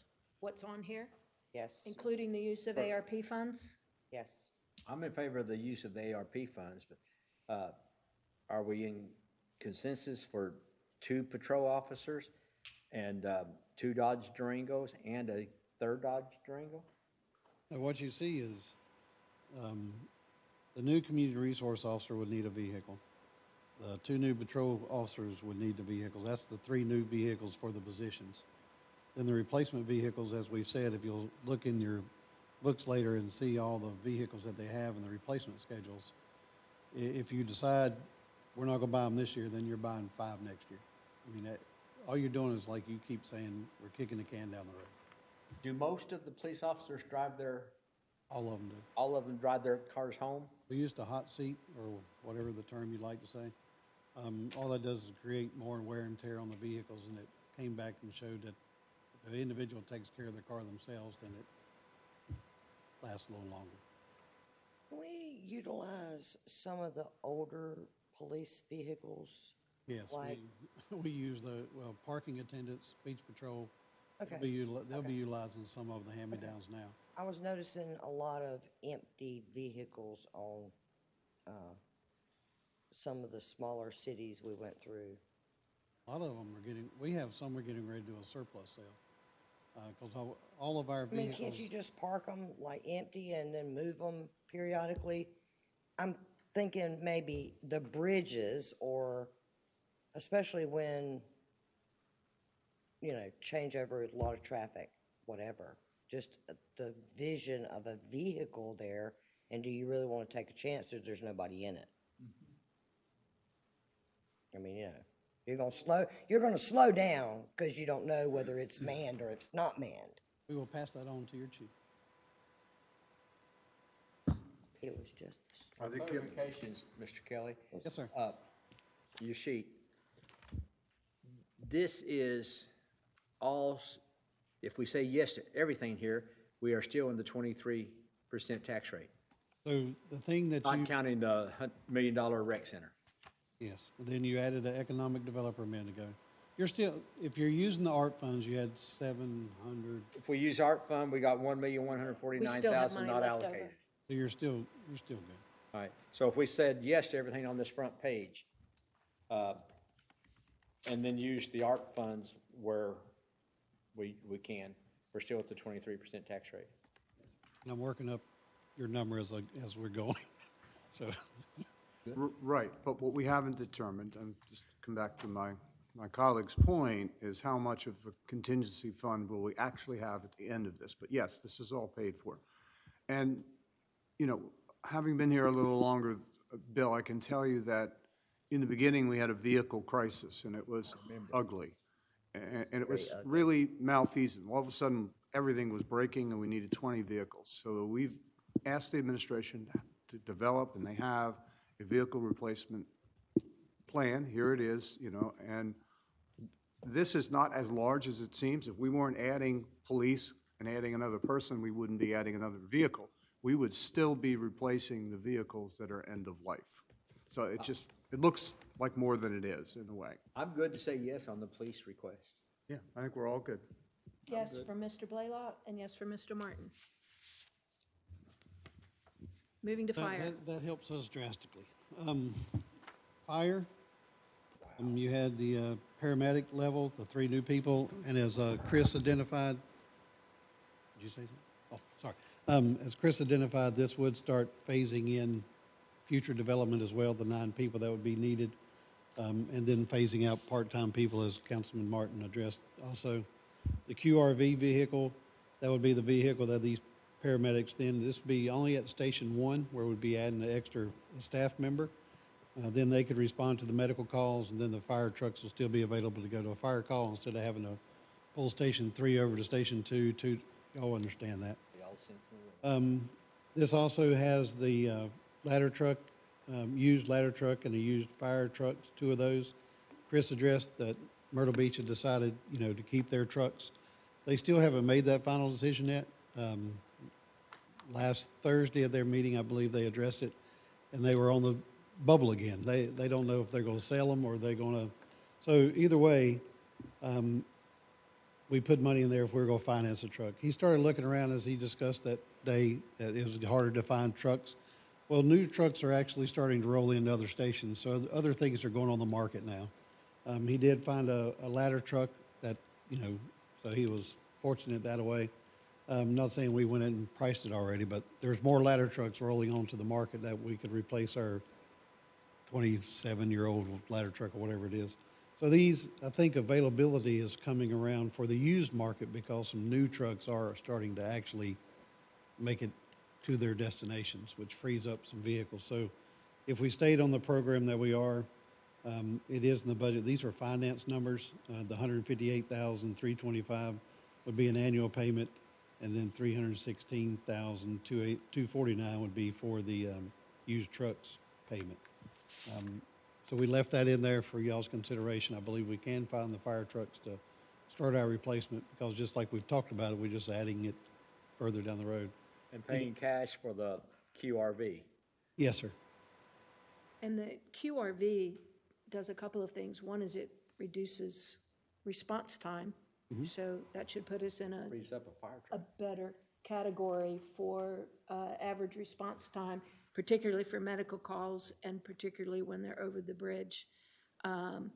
It also reduces wear and tear on the bigger trucks that currently have to be dispatched.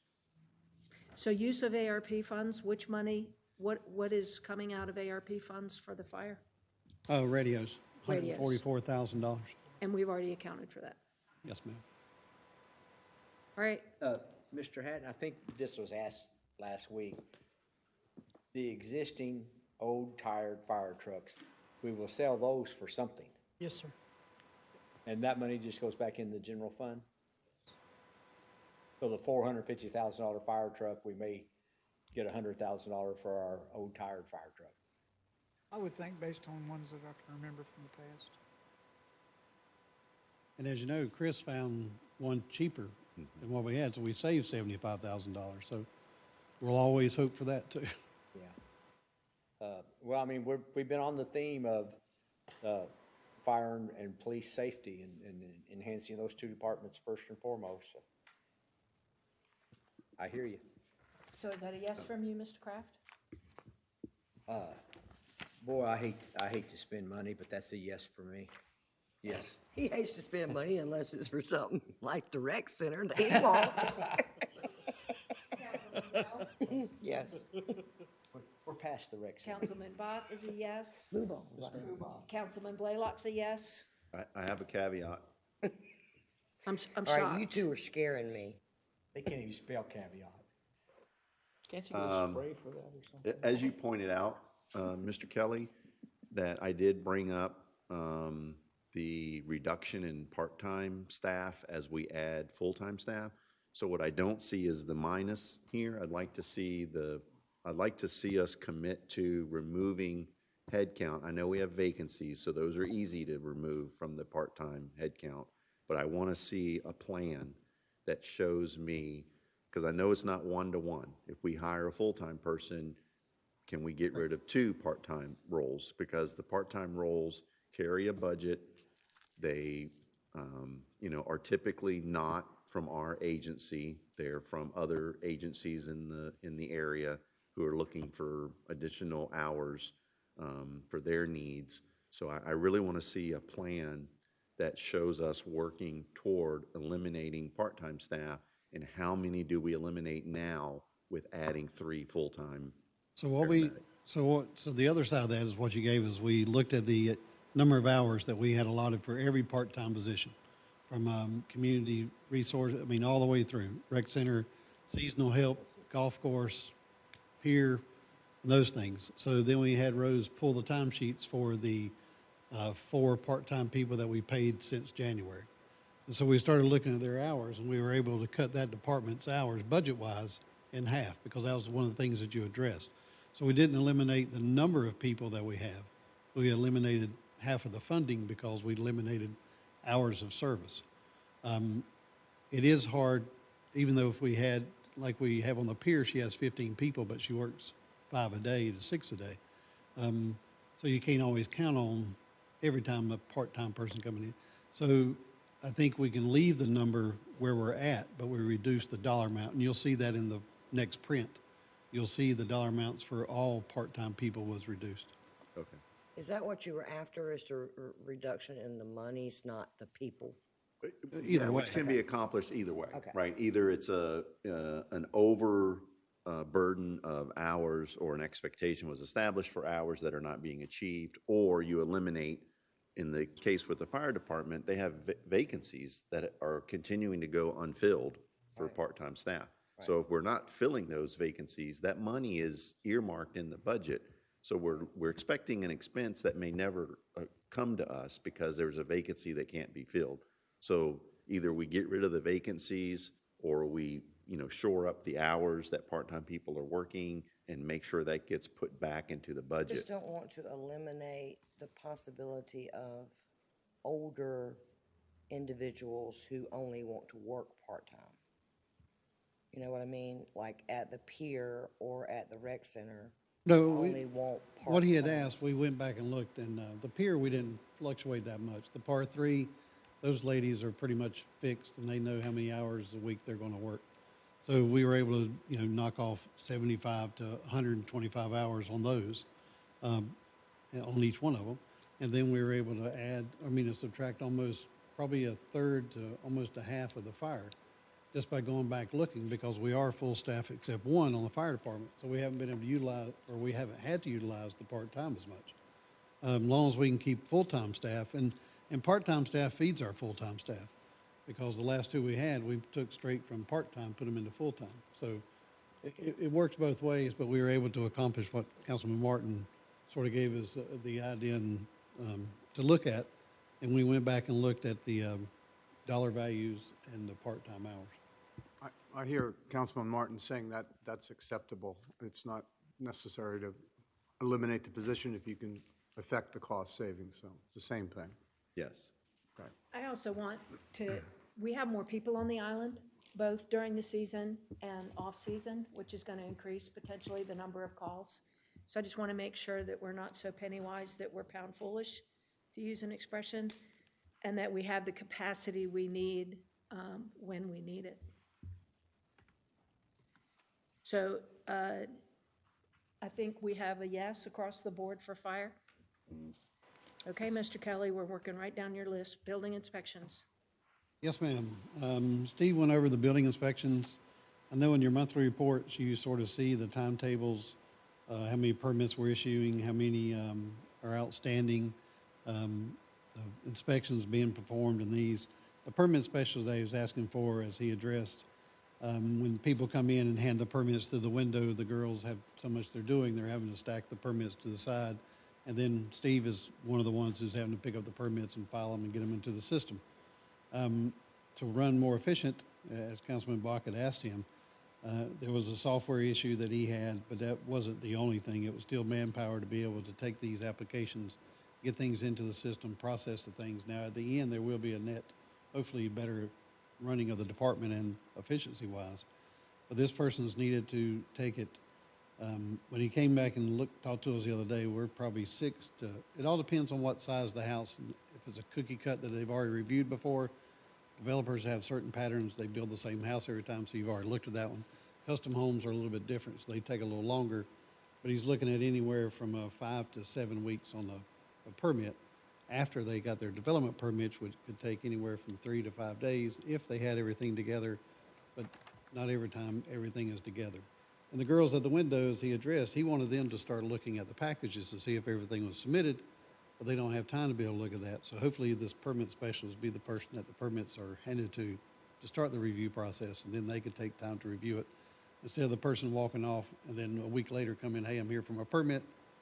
Well, it's not complete because you didn't submit this, and we're trying to do a little bit better job. Questions? No, He sold me.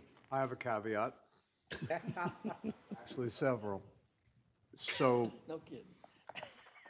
we'll eliminate the part-time position he has now and the overtime? Yes, he has two people now. The overtime we have sort of eliminated just due to cost factors, which has backed things up on the other side, but it's just something we couldn't keep affording. The other person was a retired individual that has come back to help us on a part-time basis. Right, so it's still an expense to us, but not the full amount because he was supplementing, he was Band-Aiding the situation by bringing a part-time person and paying overtime. And you're going to level that out. You're going to remove that, correct? It's about a $20,000 difference, Yeah, $21,000. so that's $20,000 that we're not going to pay for, we're getting a person. And we're going to fix Tyler or fire Tyler or whatever we're doing with those guys. That software's got to go. My other caveat, we talked about this earlier. I just want to make sure we don't lose sight of it. I would hope that in some way, administratively, you could encourage people to respond to calls and emails within 24 hours. Still, I don't know, I can't speak for my colleagues, but continue to get lots of complaints. I don't have time to investigate them. I don't want to investigate them. People saying, you know, they don't pick up the phone, or I emailed so-and-so at town hall and I've heard nothing. So if we could really make that a point of emphasis, even if we're giving them bad news, I don't care, as long as they get a response when they contact us, right? And you said you would do that. I just want to, that's just a reminder. I think customer service is really important in all departments, and people unfortunately aren't as patient as they once were. But if they send us something or call us, we should respond. So if you're building a home, be you a part-time resident or a full-time resident, then the permit department is your first impression formed by a new citizen, be it fortunate or unfortunate. With that I just said, think it's critical. I'm fine with this item. I'm good. I'm good. All right, move on. Thank you. As we said, we've divided these departments. We've been working with Wes and those people at the COG to hire a planner. So what you see in this department, we've split it out. As we know, we don't have a budget to be able to go to his history, but we do have worked through that. The other thing we have still in building inspections, planning, and stormwater is to finish the fees that we'll talk about at the last meeting, but we're still separating some of the fees within each one of those departments. The new zoning tech too, y'all see that in y'all's monthly reports, how many cases are open, how many cases are closed, and how many cases are outstanding. This person would work along with the planner to be able to get the advertisements out, get things posted, get the signs out, hopefully be able to get some kind of control on the flag signs, the other signs that are coming out on a daily basis that the zoning techs themselves could take care of, and then this person would be working more with the planner to make sure that everything else is in compliance and would still be able to be out in the field to do work as needed as well. And we had sort of Wes look over our current department and the structure and the layout. We didn't want to bring a planner in and all of a sudden just lock the planner up by having to deal with the daily activity. So this is sort of a buffer between. On the vehicles that each department keeps asking for, are you talking leasing or purchasing? Their purchases. We had talked, like as we described earlier, the lease window is a window of small opportunity. We have not been a lease person, but other municipalities in the area are. So when the vendors came, Enterprise and this other company came and talked to us, we had already missed the window for vehicles for this upcoming year. So if we're going to do this, we need to address this in October, November. They will come because December, Dodge opens up for 2 weeks, and then Ford opens up, and then Chevrolet opens up. And they have to order whatever vehicles you're getting at that point. So we're going to purchase now, and then you're thinking a year or two from now, we might start going to electric. Hopefully next year we'll lay the groundwork to go to a lease option.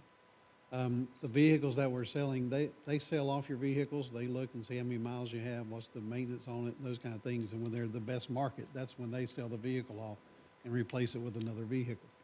So at that point, we would look at that. Councilman Martin's talked about the, battery or electronic cars or whatever they're called these days, the plug-in car. That is something, but that's probably 7 to 10 years out before that totally converts over.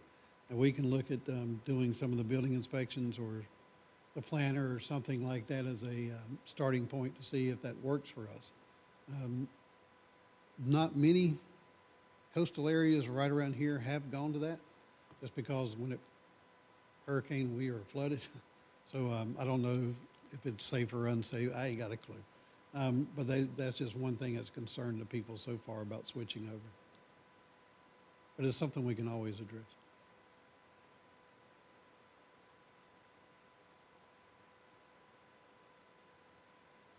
All right, Planning, Fine? fine.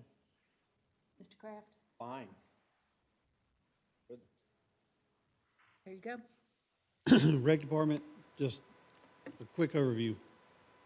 Mr. Hatton's going to look at the, looking at bonds or borrow whatever that we can get for the extended amount of time. And then we'll apply for grants and stuff just like we normally do. There won't be a dollar number in here, but we'll see what it is that we need to set aside for this year or for next year's for the payment of whatever we're doing. And then you have a replacement of a vehicle for that department as well, and she described the needs of that and what it's going to be used for when she was here. Bill, this one's you. Pardon me? This one's you. I'm fine, sir.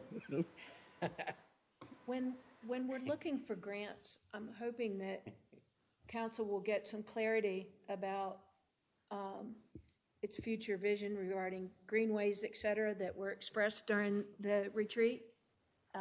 So where there are opportunities to package, if you will, the type of, be they building and or infrastructure in terms of greenways.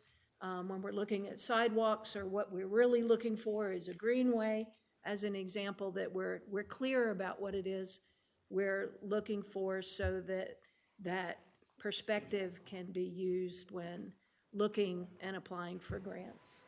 That's my comment.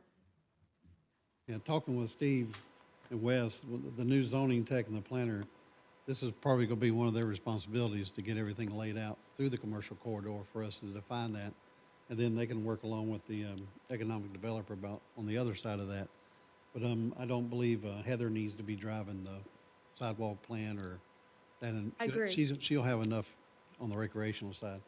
But I think that agree. we need to move that back over to the planning department, the people that's got the GIS and everything, so we can start tracking and works with the other departments to be able to get this worked out. Some of the grants, however, under recreation, Yes. yeah, speak to all of that. So, but I'm glad to hear that But that was, in that direction. Are we still using the lady in Swan's quarters for Emily? grant information? Yes. That's Emily? Okay. That's in- but if we go with the economic developer part of that, we're going to have to look at grants, grant writer and those kind of things, grant ability to be able to get that into the town as well. What's our grant writer's success rate? Well, for us, she's gotten everything that she's applied for. But Okay. we don't apply all the time. Johnny and them on the sand side, we're probably about 50-50. On the part of grants, we're probably 50-50 because once you get one, you have to wait a certain time to get another one. Right. But we'll apply anyway, just in case somebody didn't. So we're probably 50-50 across the board. The big one that she helped us get was Golden Leaf for the pier. Yes, Worked closely with Mr. Kelly and I on that one. that's excellent. Yeah, that was a good grant. Rec, We already said, yep. okay, All right. except for the vehicle. Yeah, community building, that was a vehicle, excuse me, that was a vehicle for that one too. That was to drive the individuals around to the drugstore, grocery stores, those kind of things. She has a, I think it's a Crown Victorian right now, and this will go to a transit van, and she'll be able to drive people around like we used to do. I'm good with that. Good to go. Good to go. All right, I have a concern.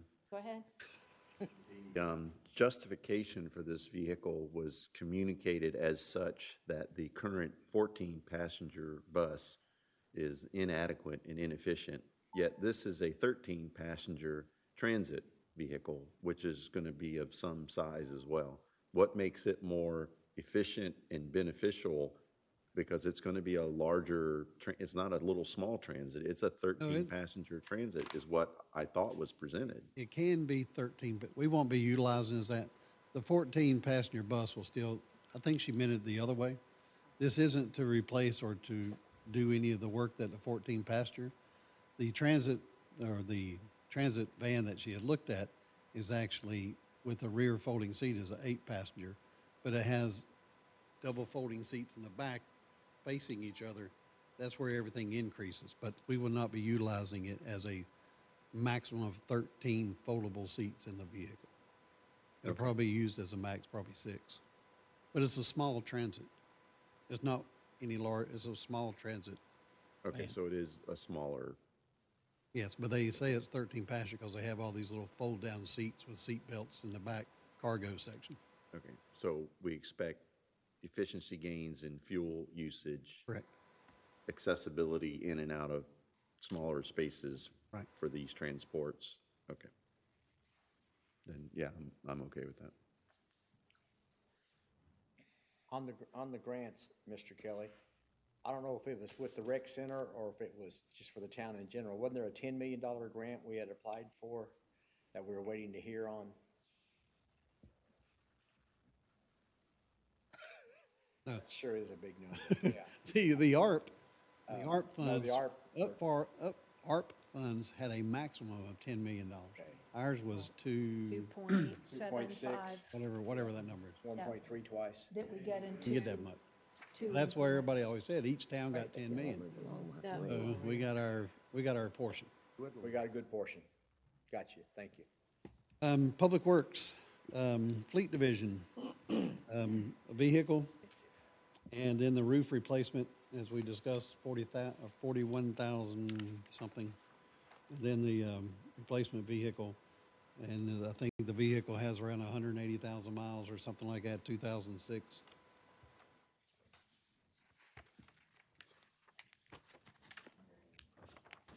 I'm good with that.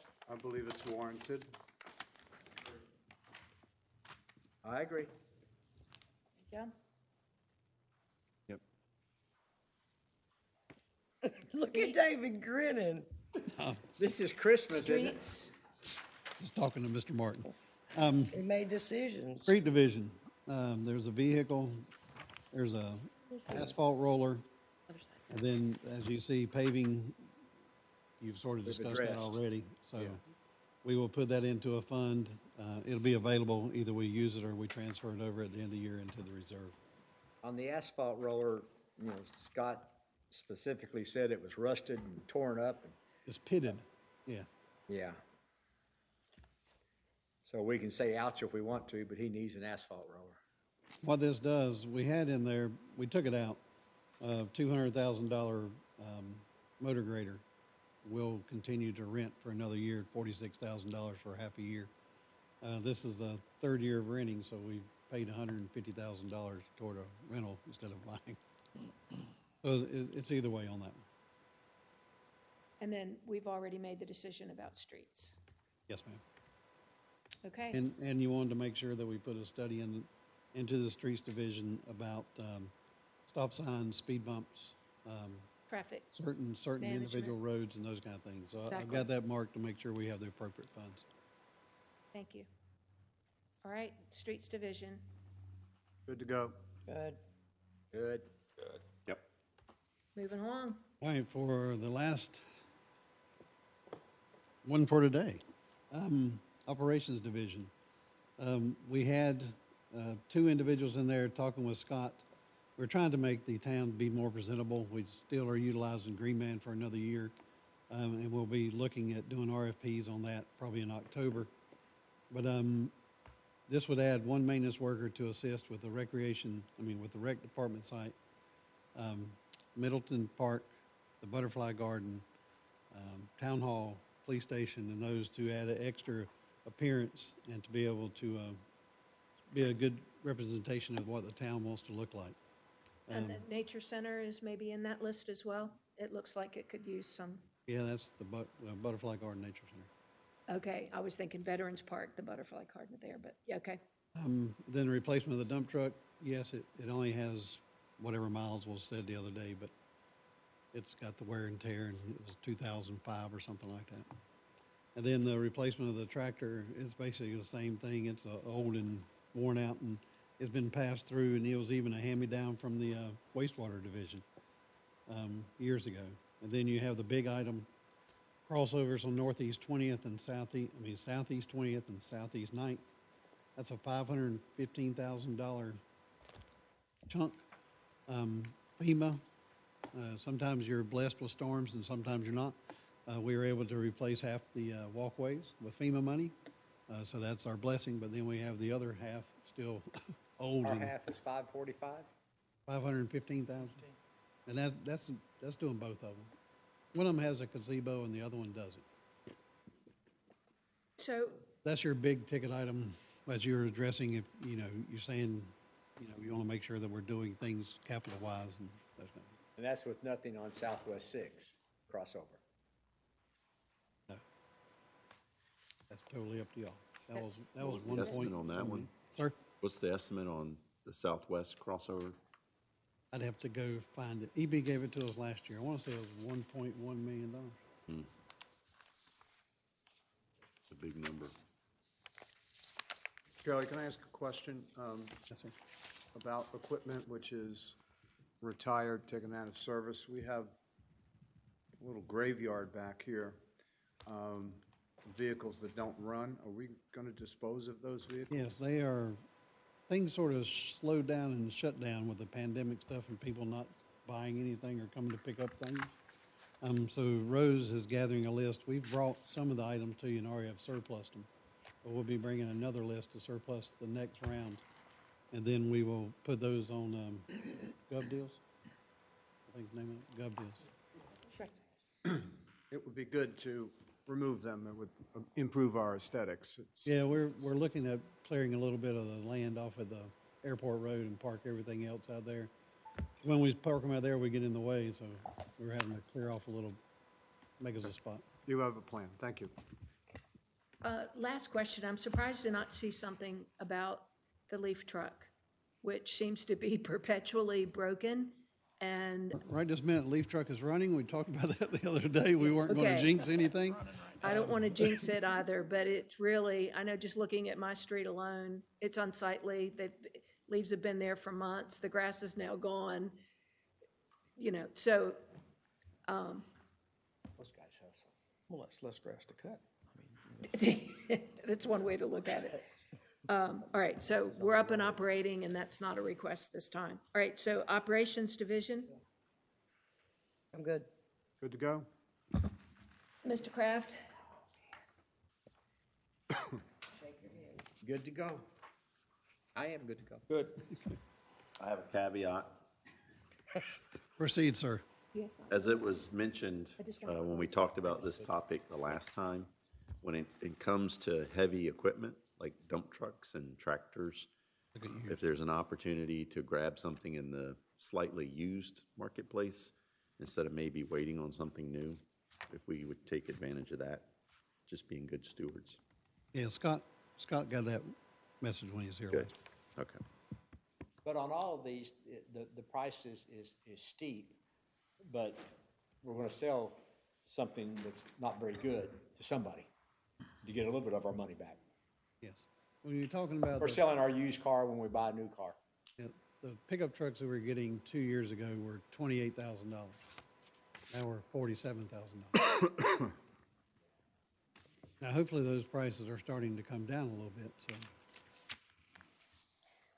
So we're a little bit over time. I just want to take a minute. David, can you please kind of summarize where we are in the budget process and the work that's remaining So what you have left is the enterprise funds. and fees? Yes, fees and pay grades and those kind of things are at the very end. The solid waste, as you know, you went up in January on fees. to pay for the pass-through from Green for Life. We're looking at the billing for the yard debris pickup to make sure we're paying for that, because that was the last department that we were trying to make self-sufficient totally, and I think this year we'll get to that point where we don't have to transfer any funds over. But that may have a slight increase for yard debris. Stormwater, when we discuss through that, I believe we're going to pick up fees because we never charged anybody for a stormwater review. Everything was absorbed in development services. So these fees that we'll be picking up in stormwater is going to help pay for the cost that we're adding into stormwater. Stormwater's request, we've cut in probably 2/3 of the items that he was requesting, we've eliminated. But water and wastewater, those funds are still strong. Brunswick County water rate, as you know, went up last year, so we're still adjusting that for the last time. And that was in January, so I don't think we have any kind of increases are coming up in water. No increases on the sewer side, no increase on the sewer district fee. And we're still looking at a pattern of that to re-look at that next year to see if, we said every 5 years we look at see if we can lower it. So the sewer district fee, hopefully in next year we can look at maybe lowering some of that. As you know, assessments are no longer dollar numbers for us for sewer. Those 10 years ran out. So now we're having to, all the money that we banked, you'll start seeing additional transfers over to make the debt payments. Yes, it's still $7 million coming out of there every year, so it's a chunk of money. So you'll see that, but those are the items that we still have left. You still have the golf course. There's not much there. You've already agreed to lease the equipment for the golf course, so that should go through pretty simple.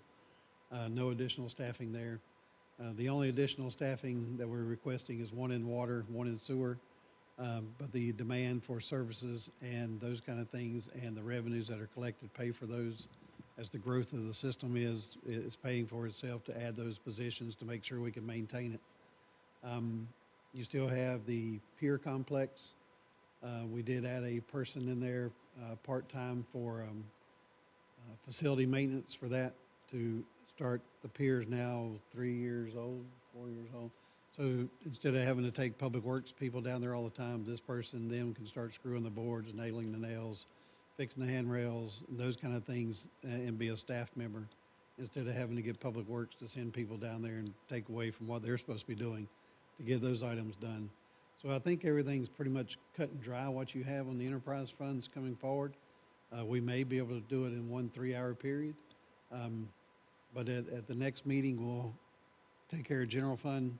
To start the meeting, we'll give you all the numbers so you can see where we are, so you can get that out of your way. Sand tax, you've already pretty much done that or discussed that. Accommodation tax, you got the 3 and the 2. That's already set. You know where that money's going, laid out in the sand fund. So I think everything else that we have is going to be pretty simple for you to be able to look at and finish. It's just going to take a little time. So we talked yesterday about the May 3rd meeting and extending it to 3 hours instead of 2. Do you estimate that that's still required? Mm-hmm. So going from 9 to noon on Tuesday instead of 10 to noon? Then hopefully we can get things wrapped up. Since we're not going to meet later this week, we'll try to have the general fund things finished to you. And as you know, right now you have personnel sheets. We'll shrink all those things so you just see the numbers. And we'll go ahead, Rose will probably pull anything from your book, or she'll add it to the front of these sections, all the updates in each department. And then you'll see where we're at, and then we can give you, at the third meeting, we can give you a quick overview of where the general fund is, and you give you the balances, the tax rate, and the funds still available for you to consider usage or put back into another project that you may have that you want to add into it. So based on our status currently, we should be able to finish everything that needs to be considered on the 3rd? I don't think you'll get to the fees. I think you'll need one more meeting just to finalize it. Because when we present, we want a budget that we are presenting to the public that council has considered and is involved with and stands behind. So for the sake of expediency, Lisa, if you'd help me formulate an email to staff with a couple of suggestions for yet one last meeting next week. And then it was, I'm sorry? Yeah. We're good anything. Yeah. Yes. But I know there are some restrictions here, and including consideration of an evening meeting, just so that we can close this out. And then there's some discussion about May 17th at 6 PM to present the budget to the public. And that will enable us sufficient time for public review and for staff to be able to approve the budget at the regular town hall meeting on June 14th. Do we need a motion for that special meeting? No, we'll do a special meeting notice for that. So the only motion you would need here would be to recess to May 3rd at 9 AM. Now, the only thing I need to add to that, y'all are going to look at the outside people that you want to give money to or not give money to. If you want one of them to be present at May 3rd, just let us know, because we've had that before where they've come in and presented. So if you want one of those people, let us know earlier so we can have them come that day if you would like to ask them any questions. Can you That was clarify? That was a what- caveat to your closing statement. When's the May meeting? May meeting is the 10th. All right. Do we have a motion to recess till May 3rd, Tuesday, May 3rd at 9 AM? So moved. I have one more thing. Sorry, I thought you were approving the motion. Go ahead. Okay.